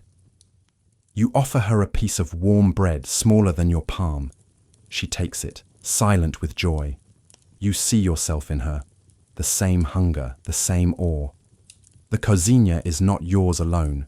Others come and go, neighbors bringing onions, cousins asking to borrow salt, a friend dropping off a bit of cheese in exchange for herbs. There is no ledger, no debt, only the quiet agreement. We eat together, or not at all. You hear gossip, news, jokes, laments, all while stirring, chopping, kneading. The kitchen is community. It is confession. The floor is swept, not washed. The water jar is covered with cloth, its neck dark with years of touch. A cat sleeps near the fire, tail flicking now and then. A pot of dates sits soaking in water. A sweet drink for later. The smell of garlic clings to your sleeves, the smell of smoke to your hair. You are not dirty. You are cooked into this space, and the space is part of you. You eat where you cook. No separate dining room, no chairs. Just a woven mat, a shared bowl, fingers dipped and wiped and dipped again. You don't talk much during meals. The food speaks. At night, the pillow rests. The pots are cleaned with sand and rinsed. The bread is covered, and the fire dies down to ash. You sit near it, holding a warm cup, listening to the wind stir the trees. Someone hums, an old melody with no words, passed down through pots and hands and hunger. And for a moment, everything is still. In Egypt, the kitchen is not a place. It's a ritual, it's a rhythm, it's a world, and you are at its center, always grinding, always stirring, always remembering. Because here, in the soft light of evening, food is more than flavor. It is belonging. There's a certain kind of morning that belongs to the market. You know it by the sounds before anything else. The clink of bronze, the snap of cloth, the voices calling names you don't know but somehow understand. There's rhythm in it. Not music exactly, but a choreography of humanity. You wake early, as always, but this time there's a purpose beyond grinding, cooking, or fetching water. Today, you are going to the marketplace, not just for food, for news, for faces, for the pulse of life. The path there is familiar, a short walk if you're lucky, longer if you're from the outer fields. You carry a woven basket on your hip, tucked under your elbow like a sleeping child. You carry a jar, perhaps, to trade. A handful of dried fish, a clump of onions, a favor owed. Because in the market, money isn't the only currency. Words matter. Memory matters. Reputation follows you like dust. You arrive as the sun kisses the tops of the acacia trees, light filtering through reed mats stretched between stalls. Already it is full of smells, movement, color. Fresh bread, still warm and stacked in pyramids. Jugs of beer, sloshing gently as they're passed from hand to hand. Garlic and onions, their skins glowing under the morning light. Dates and figs, sticky sweet and buzzing with bees. Salted fish, pungent and proud. Bundles of herbs, tied with string and still damp with dew. There is no silence here, only transaction. You recognize faces. The woman who sells cucumbers, her hands always stained green. The boy who offers garlic, 3 heads for a song, he says, and he always sings. The fishmonger with a voice like a temple bell. The old man who never speaks, just nods and shows his wares. Flatbreads, each marked with his thumbprint, like a seal of reliability. You don't need to ask prices, you already know. You trade. a bundle of leeks for a bowl of lentils, 2 rounds of yesterday's bread for a handful of figs. A favour, helping repair a wall, repaid with a jar of beer. You speak not in coin, but in connection. Sometimes you offer more than you take, sometimes less. But it always balances, eventually. The aromas are dizzying, not perfume, though some wear it, but the perfume of reality, sweat, spice, smoke, roasted onions sizzling on flat stones, dried herbs crushed underfoot, coriander and cumin and mint rising in soft clouds from open bowls. You pause by a stall where someone is pounding garlic into paste, mixing it with sesame and oil. You ask for a taste. They give it freely on a piece of torn bread. It's sharp, earthy, alive. You close your eyes for a moment, just to remember that flavour longer. There are arguments, of course there are, over weight, over promises, over who owes whom. But they pass like summer storms, loud, fast, and quickly forgotten. A raised voice becomes laughter within minutes. The market doesn't hold grudges. It moves too fast. There are stories here too. You hear about a woman who gave birth under a fig tree, a fisherman who caught a catfish the size of his leg, a priest who paid for an entire ox in beer, a boy who stole a loaf and ran, and was forgiven because hunger is louder than law. You gather these tales like herbs, not for flavour, but for healing. At the edge of the market, a scribe offers letters, written on papyrus for those who cannot read. Beside him, a fortune teller reads patterns in spilled grain. A woman sells amulets made from bread crusts shaped into scarabs. You don't buy one, but you touch it. Because touching is sometimes enough. You stop by a man selling cooked beans, still steaming in a wide clay bowl. He scoops some into a leaf for you. You hand him a dried fish. No words are needed. You eat slowly, standing in the shade, watching the market swirl around you. It tastes perfect, not because it's the best you've had, but because it's eaten here, in the middle of noise and life. Children run past, barefoot and shouting, their cheeks full of dates. Someone plays a flute badly. A woman laughs so hard she drops her basket. A goat escapes and must be chased, and the sun keeps climbing. You gather your things. Bread, beans, a new knife handle, a story about a storm coming. You walk home slowly, basket heavier now, heart quieter. The market hums behind you. You can still smell it on your skin. Back in your kitchen, you unpack. You lay the bread on cloth. You rinse the herbs. You whisper the story of the priest and the ox to your child, who giggles, and you begin to cook. Because the market gives you more than ingredients. It gives you connection. And connection is what makes food more than fuel. It makes it memory. It makes it life. In Egypt, the market is not a place. It's a mirror. It shows you who you are. Hungry, generous, tired, joyful. And it reminds you that food is never just eaten. It is exchanged, shared, remembered. You've helped prepare meals for the living your whole life. But preparing food for the dead is different. Not because the ingredients change. Bread is still bread. Beer is still beer. Garlic still carries its earthy bite. But the intention shifts. The hands that cook move slower. The silence deepens. Each motion becomes a ritual. Because in ancient Egypt, death is not absence, it's continuation. And the dead, your ancestors, your friends, even those you never met, they eat. Or at least, they must be fed. It starts before the burial. When someone dies, you feel it not just in grief, but in preparation. There is so much to do, not only with linen and oils and prayers, but with flour, pots, and fire. The dead must not begin their journey hungry.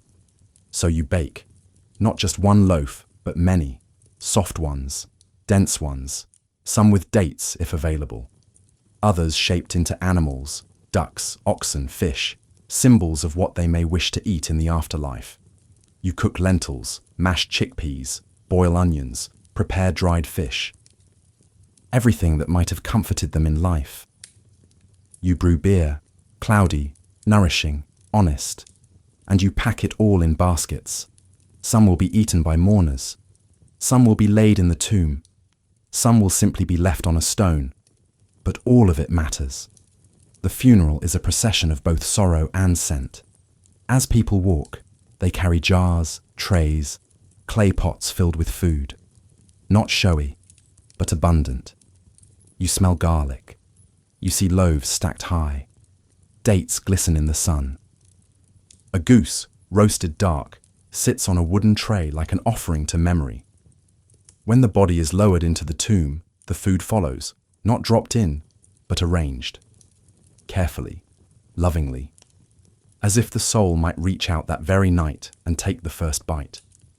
Inside the tomb, the walls are alive with hunger. Paintings of feasts, rows of bread, platters of meat, amphorae of wine, servants holding trays in eternal readiness, farmers harvesting, bakers kneading, fishermen casting nets. The dead are never alone in these images. They are always being served, always surrounded by food, because the Egyptians believed that what is depicted becomes real.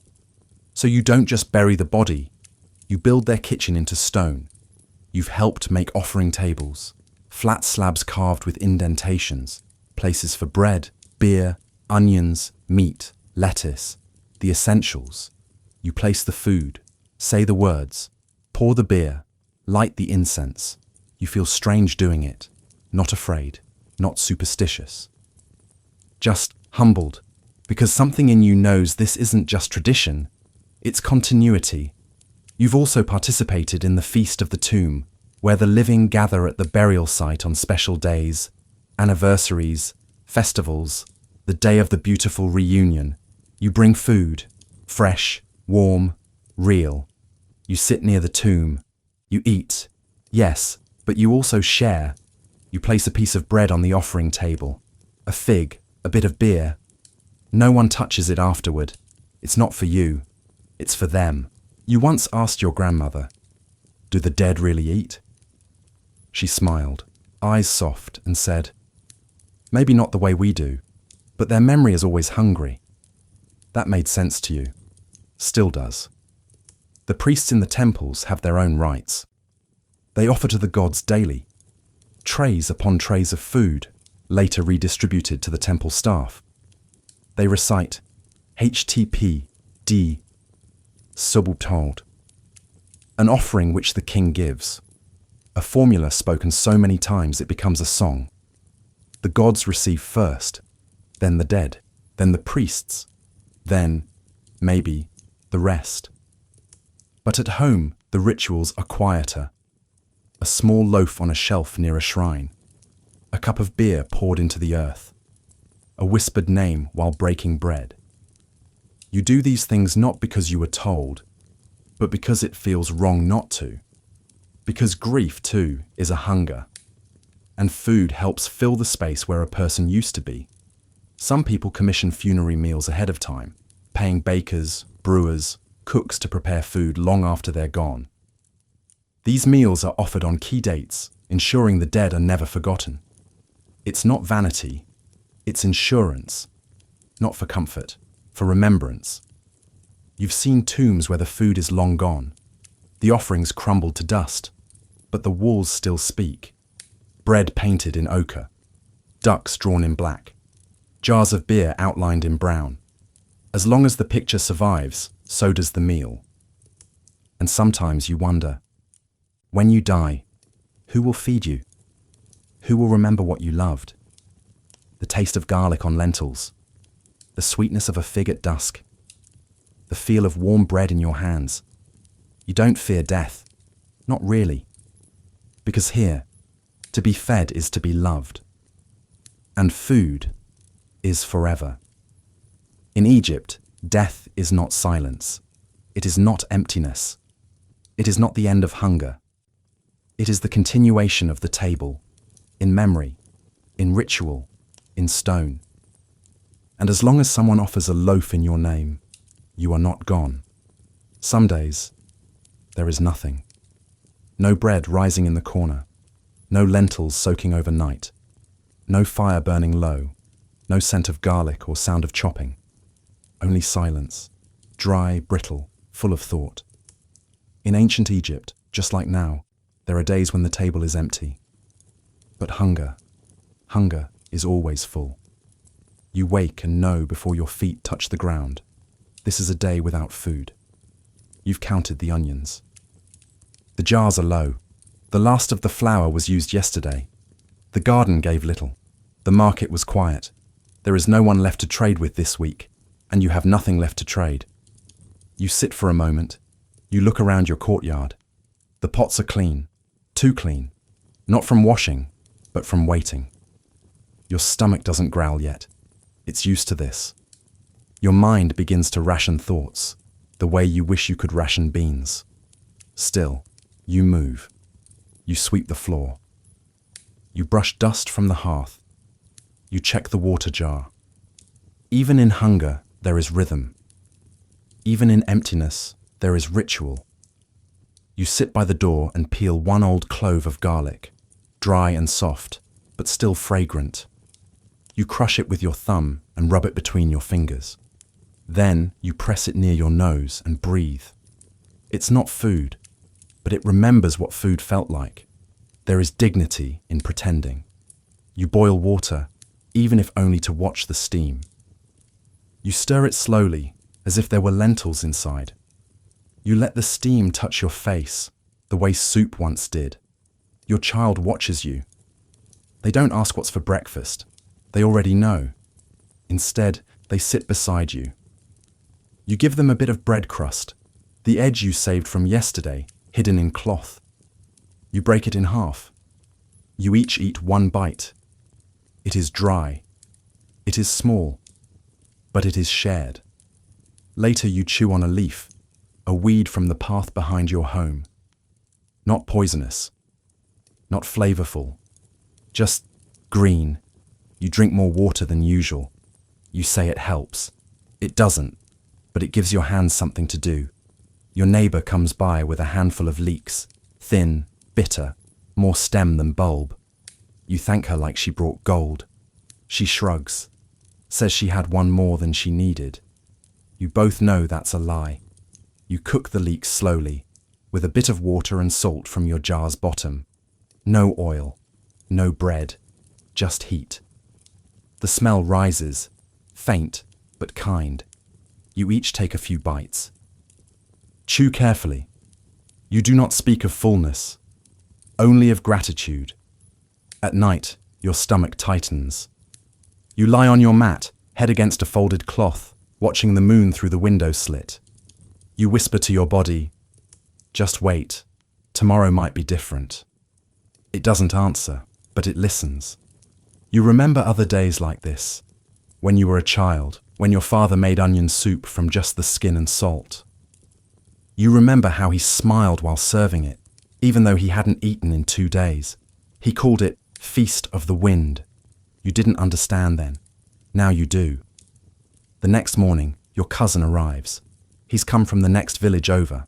He brings 2 loaves, small, cracked, but fresh. He says he baked too many. You know that's not true. But you don't say anything. You simply tear the bread, still warm at the center, and eat slowly. You close your eyes.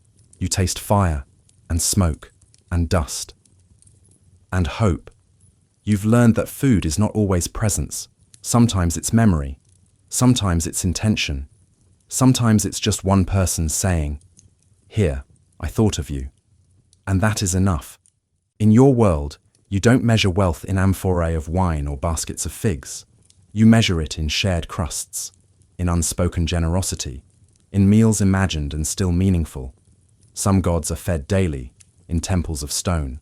Others, the quieter ones, receive their offerings through your hunger. You believe they see this. You believe they understand. Later, when times improve, when the harvest is better, when trade flows again, you do not forget. You save crusts for the next empty day. You press herbs into oil and bury the jar just in case. You teach your child how to eat slowly, how to be grateful, how to make a feast from a whisper. Because one day, they too will face a pot without contents. And when they do, you want them to remember, even nothing can be honored.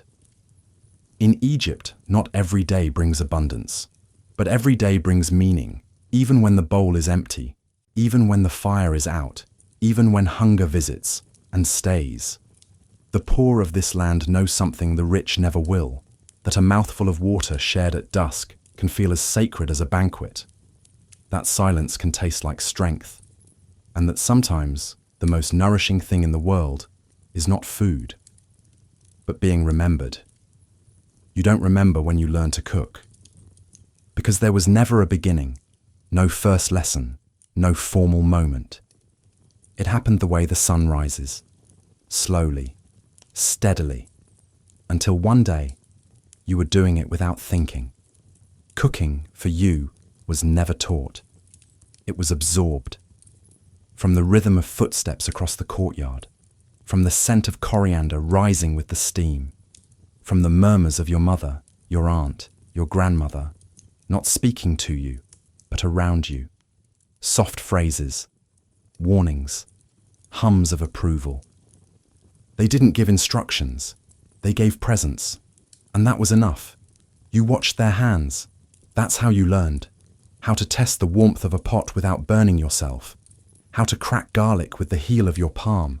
How to shape bread with only your thumbs. How to stir without spilling. How to season by smell, not measurement. Their hands told the story. Strong, worn, stained by onion and smoke. Hands that could hold both a baby and a burning pot without flinching. Hands that moved in circles, always circles, grinding, mixing, turning time into food. You watched, and your body remembered. Even before your mind did. There were no scrolls in your kitchen, no recipes etched in stone. Only tradition written in repetition. A stew made the same way every week. A cake baked only on full moons. A lentil soup with garlic added in 3 slow intervals. Not because of science, but because that's how your grandmother did it. You never questioned it. Because taste is memory, and memory is sacred. When your mother cooked, she didn't explain. She sang. Low, tuneless melodies that matched the chopping. Sometimes words, sometimes just sound. You hummed them before you understood them. Later, when you cooked for your own child, you found the same songs falling from your lips. Uninvited, unplanned. Like the recipes, they lived in your muscles. Your grandmother had sayings, part proverb, part kitchen rule. Too much salt makes the gods notice. Bread made in anger always cracks. If the stew bubbles too fast, someone is speaking ill of you. Don't turn your back while baking. Bread is shy. You laughed at them. Then you lived them. And now you whisper them too. There were meals you never changed. Not because you feared failure, but because they belonged to someone else. A lentil dish that tasted of your uncle's stories. A date paste your mother shaped into stars. A garlicky mash your sister made only when someone was sick. These recipes were not yours to alter. They were monuments. You guarded them with fire and flour. Sometimes you tried to do it differently. Add something new. Change the spice. Shape the bread another way. Cook the beans with onion and mint. But something always felt wrong, as if the food resisted, as if it remembered better than you did. And so you returned to the old way. Not because it was better, but because it was familiar. When you cook now, you hear voices, not ghosts. Not hallucinations, just echoes. The way your mother used to sniff a pot and say, almost. The way your grandmother would press dough and mutter, not yet. The way your aunt would tilt her head, listening to the pot, and say, it's speaking. You say the same things, you don't even notice, until your own child repeats them back. There are no measuring cups in your kitchen, only hands, a palm full of lentils, a finger width of oil, a pinch held between 3 fingers, not 2. If someone asks for the recipe, you shrug. It depends, you say. Because it does. It depends on the weather, on your mood, on what the garden gave, on who you're cooking for. Cooking, here, is not precise. It is emotional.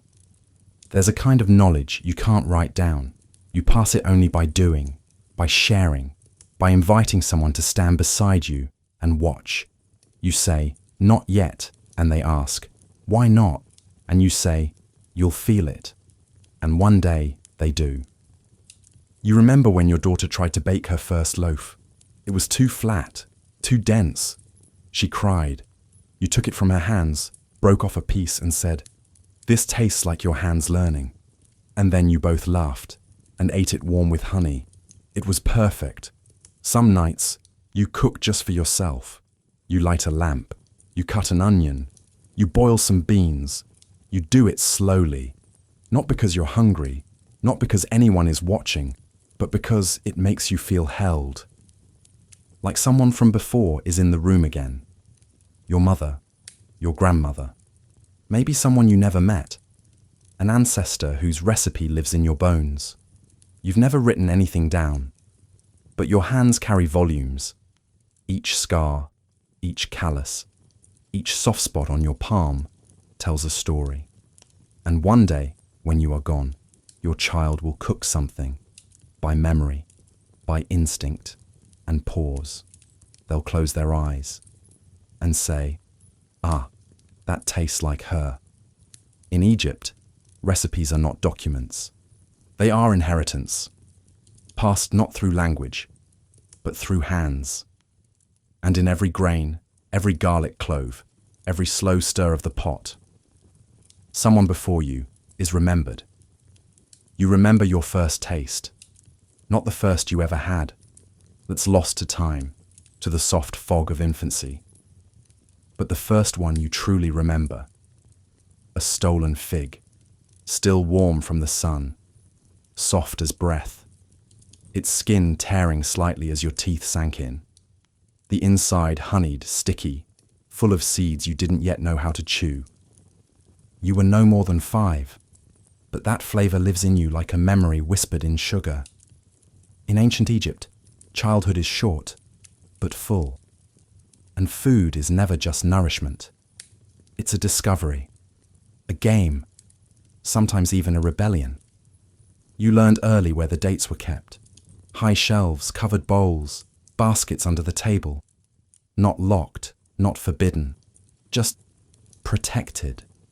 Because the adults knew how much you wanted them. Because they knew exactly what you would do. And you did. You waited until no one watched. You reached up with quiet hands, and you took. 1 date, maybe 2. You tiptoed to the courtyard, sat in the shade, peeled the skin slowly, sucked the sugar off your fingers, and it tasted like victory. Your mother knew, of course. Mothers always know. But she said nothing. Just made sure the bowl was moved a little higher next time.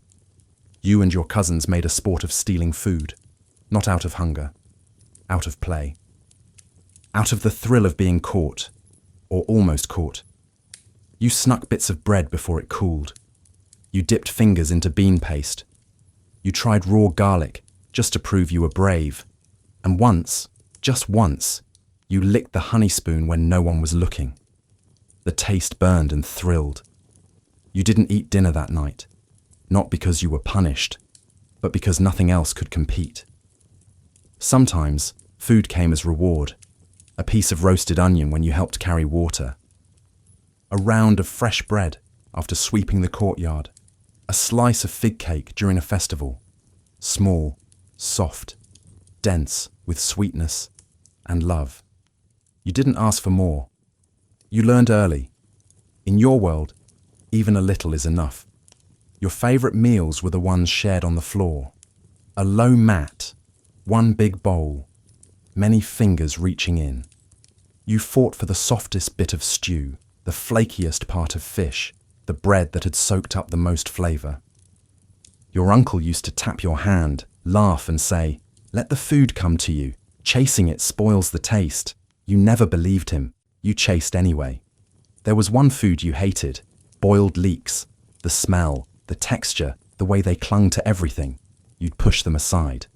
Until one day you saw your grandmother eat them with her eyes closed, smiling. You asked why. She said, "Because they remind me of my mother's hands." After that, you tried them again. They still weren't your favorite. But you chewed slowly, and you understood. You learned to cook young, not out of duty, but curiosity. You watched. You stirred. You dropped a piece of dough into the fire once, cried when it burned, then laughed when it popped like a kernel. You made your first bread at 7. Too flat, too salty, but yours. And when your mother tasted it and nodded, you felt taller, not older, capable. You remember the smell of roasting onions during storms, the sound of lentils bubbling when someone was sick, the way your aunt always added too much garlic, and how no one complained. You remember tasting things that had no name, leaves, ash, river water, all part of the story you were writing with your tongue. There were festivals where food overflowed, long tables, shared trays, laughter that echoed off the walls. You never remembered the prayers, but you remembered the taste of wine on your fingertip, the honey melting in your mouth. The moment your cousin dared you to eat a dried fish eye, and you did. You didn't like it, but you never forgot. You learned what hunger felt like too. The empty mornings, the skipped dinners, the days when meals were made from memory and hope. But even then, especially then, your mother would find something to share. A boiled radish, a piece of crust soaked in garlic water, a soft look that said, "This is all we have, and it is still a gift." Nom. Now, when you eat certain things, onions fried in oil or figs dried in the sun, you are not just feeding your body, you are returning to dirt floors, to sunlight through palm fronds, to the laughter of a child stealing dates from a too-low basket. You teach your children differently, or maybe the same. You don't make them steal. You offer freely. You say, "This was mine once, now it's yours." You let them play with dough. Let them stir the pot. Let them burn the bread and call it a lesson.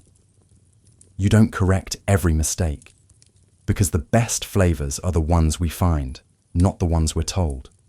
You believe that the taste of childhood never leaves. It just waits, sleeps under the tongue. And one day, when you least expect it, it wakes and says, "Do you remember?"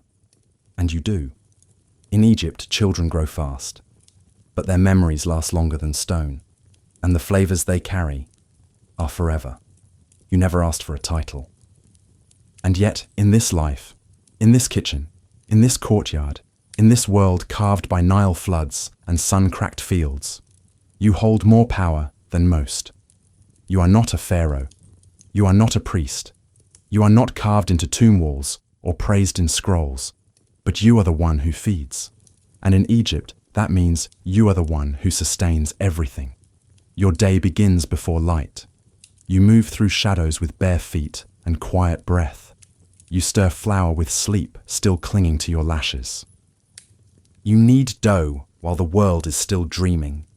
You are the first flame, the first scent of bread, the first sound of stirring. No one sees this, but the day only begins because you begin it. You feed children before they ask. You pack bread for workers who won't be home before dark. You brew beer thick with yesterday's memory and today's patience. You soak lentils, mash garlic, wipe counters with one hand while holding a baby in the other. You do not stop, even when you're tired. Even when you're sick. Even when there is little. Especially then. Because when there is little, only you can make it enough. The men take the food with gratitude. They bless your hands, but they do not always know the cost. That the bread you serve meant skipping your own breakfast. That the oil you used was saved from last week's feast. That you traded your only good scarf for a bundle of leeks and didn't tell anyone. Because to feed is to sacrifice quietly, and you are fluent in silence. You are also the keeper of recipes, not on papyrus, but in muscle memory, in instinct. In that way, your hand knows just how much cumin to sprinkle without measuring. In the way your nose tells you when the stew is done, even from across the courtyard. In the way your feet move toward the fire when no one asks you to. Because the fire lives in you. You teach by example. You do not say, "Watch me," but your daughter watches. She mimics your motion, rolls dough like you, grinds garlic like you, tastes with the same tilt of the head, the same thoughtful pause. One day, she will pass that on. And so your lineage is written in bread. You remember your own mother's hands, how they moved with speed and certainty, how they knew what was spoiled and what could still be saved, how they made onions taste like comfort and stale bread feel like kindness. She never complained. She never sat. You swore you would rest more than she did. You don't. But you understand her now. And sometimes you swear she is with you, in the way the pot simmers, in the way the steam rises. You whisper her name into the kitchen, just in case. You are not only a cook, you are a healer, a peacekeeper, a provider of more than meals. You know which herbs soothe a cough, which drinks cool a fever, which foods comfort a grieving heart. People come to you for bread, but they stay for the way you offer it. You nourish with more than your hands. You nourish with your presence. You've cooked for births, for funerals, for feast days and famine days. You've broken bread during arguments and rebuilt families over stews. You've added extra water to the pot when guests arrived. You've pretended to already have eaten when food ran short. You've made less into more and more into memory. Because you understand that food is never just food. It is care made visible. You are not honored in temples, but the gods see you. You are not buried with gold. But your scent of garlic and smoke and warm grain will linger in the world long after your name is forgotten. You will not have a statue, but the people you fed will remember your face every time they taste home. And yes, you get tired. Of course you do. Your back aches. Your hands are cracked. Your thoughts stretch across too many people, too many pots. Sometimes you cry into the bread, and then you wipe your face and serve it anyway. No one knows. But the bread does, and that is enough. There is a quiet strength in you. It doesn't shout. It doesn't need to. Because everyone you've ever fed carries a part of you in them. Every child who grows, every worker who builds, every elder who rests with a full belly. You are in all of them. In Egypt, kings are fed before they rule. Temples are built only after the workers eat, and no one crosses the Nile without first being nourished. So they may call you woman, but you are foundation. You are ritual. You are the warmth in the grain, the hush in the garlic, the steam that says, you are safe now. And tomorrow, you will rise again, before light, before sound, before thanks, because this is what you do. This is who you are, the woman who feeds the world, without asking for anything in return except perhaps a little silence while the pot boils. The day collapses quietly. The dust of the courtyard settles. The heat finally loosens its grip. Voices fade into the walls. And somewhere, not far, someone sings a lullaby, not for children, but for the darkness itself. This is when the kitchen breathes differently. No longer hurried, no longer pulled in 10 directions, just stillness. And in that stillness, you prepare the final meal. It isn't a feast, never is. There's no bread steaming fresh from the oven, no bubbling stews or loud voices calling for more, no rush, no show, just a small bowl, a little oil, a piece of bread saved from earlier. Maybe garlic mashed into water, maybe beans left to soak in the corner. Sometimes a date, if the day was generous.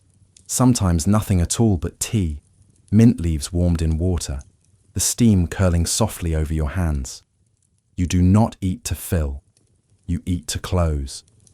This meal is a period at the end of the day's sentence, a quiet ritual, a way of saying, you made it, Your body, sore from walking, lifting, bending, listening, wants rest.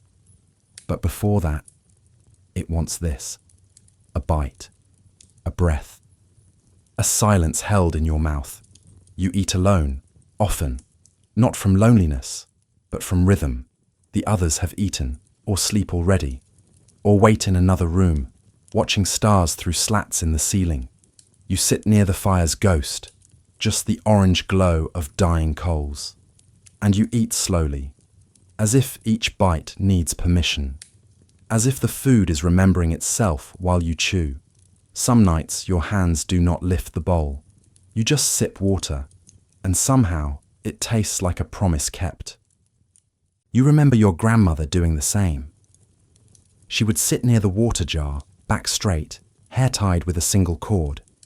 She would eat pickled onions and stale bread with the poise of a priestess. She said the night food tasted different. You asked her why. She said, "Because there's no one else in it but you." You've learned that evening meals are not for the body alone. They are for memory, for reflection, for communion with yourself. Some nights you think of those gone. You say their names softly between bites. Leave a piece of bread on a plate beside you, not for superstition, for respect, because if they ever come back, even in dream, you want them to find something warm. On festival nights, the eating is louder, but even then, when the dancing ends and the wine dulls, the last food is always quiet. A fig split with someone dear, a sip of beer under the stars, a date eaten by a fire going out. Because no matter how loud the day was, the night asks for gentleness. The sounds around you change too, not pots clanging, but clay cooling, not water boiling, but dripping from the lip of a jar, not knives slicing, but hands folding cloth. Even the air smells different, less of garlic, more of earth. Sometimes you eat lying down, not from laziness, but from exhaustion. You tuck a piece of bread under your tongue. It softens there, like a prayer unspoken. You fall asleep before finishing it. The gods understand. If a guest is present, you share, not with grandeur. You say, "There's little, but it's yours." And they nod, because they know. That night, food is not measured by quantity, but by how it is offered. You've seen cats eat this way too, slow, deliberate, like they're savoring something more than taste. Perhaps they are. Perhaps they too feel the weight of the day lifted by each bite. And in the quiet, you think, about the morning to come, about the loaf that needs kneading, about someone's face at the market, about how garlic always smells stronger at dusk. You do not plan. You revisit, like tracing lines in sand. When you are done, you do not rise quickly. You sit for a while longer. Let the silence finish its sentence. Let the bowl stay warm in your hand. Let your breath slow to match the rhythm of the night. You are not waiting, you are being. Then, you rise. You wash the bowl without rush. You fold the cloth over tomorrow's bread. You brush the coals until only darkness remains. You press your fingers to your lips and then to the lintel of the door. A small gesture, not of faith, of continuity. In Egypt, the day ends not with sleep, but with taste. And in that taste, you are reminded, you were here, you labored, you loved, you fed, and now you may rest. The story ends, but the taste remains, not on your tongue, not always, but somewhere deeper, in the part of you that remembers without trying, that still flinches at the hiss of boiling lentils, that still smiles at the sight of warm bread torn in half. Because though the kitchens of ancient Egypt have long gone cold, though their fires are ash and their courtyards dust, the flavour lingers. And perhaps that is what matters most. You walk through ruins now, or perhaps only imagine them. Stone walls melted by time, paint faded to whispers, ovens cracked and silent, no bread, no onions, no beer, and yet You know what it once smelled like. Because the history of food is not kept in stone. It is kept in bodies, in gestures, in rituals repeated so often they survive without names. You've spent these nights traveling through clay pots and oil, through barley and garlic, through hunger and celebration, through women's hands and children's laughter. And what you found was not a list of recipes. It was humanity, warm and breathing, feeding itself with whatever it could grow, catch, gather, remember, feeding itself through the hardest mornings, feeding others through the softest evenings, feeding the gods, the dead, the yet-to-be-born, feeding the soul, disguised as soup. It wasn't grand, it wasn't rich, but it was sacred.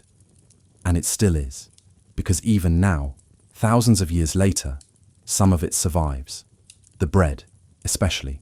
Flat, round, scored with the same thumbprint. You can find it in Cairo streets, in village ovens, in the hands of grandmothers teaching children to press, fold, bake. It's not called the same thing, but it is the same thing, the same gesture, the same hunger, the same moment where flour, water, and fire become belonging. And the onions, they're still peeled in silence, the garlic still crushed with stone. The beer may be bottled now, but the base is old. The idea is old, the rhythm is old, and somehow that makes it eternal. What did the ancient Egyptians really eat? You know now. But more importantly, you know how they felt about it, how they turned cooking into comfort, how they turned eating into ceremony, how they turned scarcity into sharing, how they turned silence into nourishment. You weren't born noble. You were born near the fire. You weren't crowned. You were dusted with flour. And that made you part of something deeper. Not an empire, but a table. And at that table sat gods and ghosts and grandmothers. Workers with cracked hands. Children with sticky lips. Priests with spice on their breath. Fishermen smelling of smoke. Women holding soup like memory. Men laughing with their mouths full. All of them eating. Not because they were strong, but because they were tired. And food was a way to say, you are allowed to rest now. So maybe when your own kitchen is quiet, when the lights are low and the night leans heavy and your hands find an old gesture, tearing bread, stirring slowly, tasting the spoon, you'll remember them. Not just as history, but as kin. Because the past never leaves. It lingers in the smell of fried onions, in the steam over the pot, in the salt on your fingers, in the weight of a meal made with care, in the bite you save for someone else. And maybe, just maybe, the bread remembers you too. Maybe it waits for you each night. To come back, to sit down, to take a piece, to close your eyes, to taste and know that you are home. In Egypt, food was not just eaten, it was kept, in stone, in stories, in sleep, and now, in you. So tonight, when you lay your head down, may your dreams smell of garlic and honey. May your breath carry the softness of lentils. May your soul rest like dough beneath cloth. And may the gods, wherever they are, smile quietly, knowing that the bread still rises, somewhere, every night.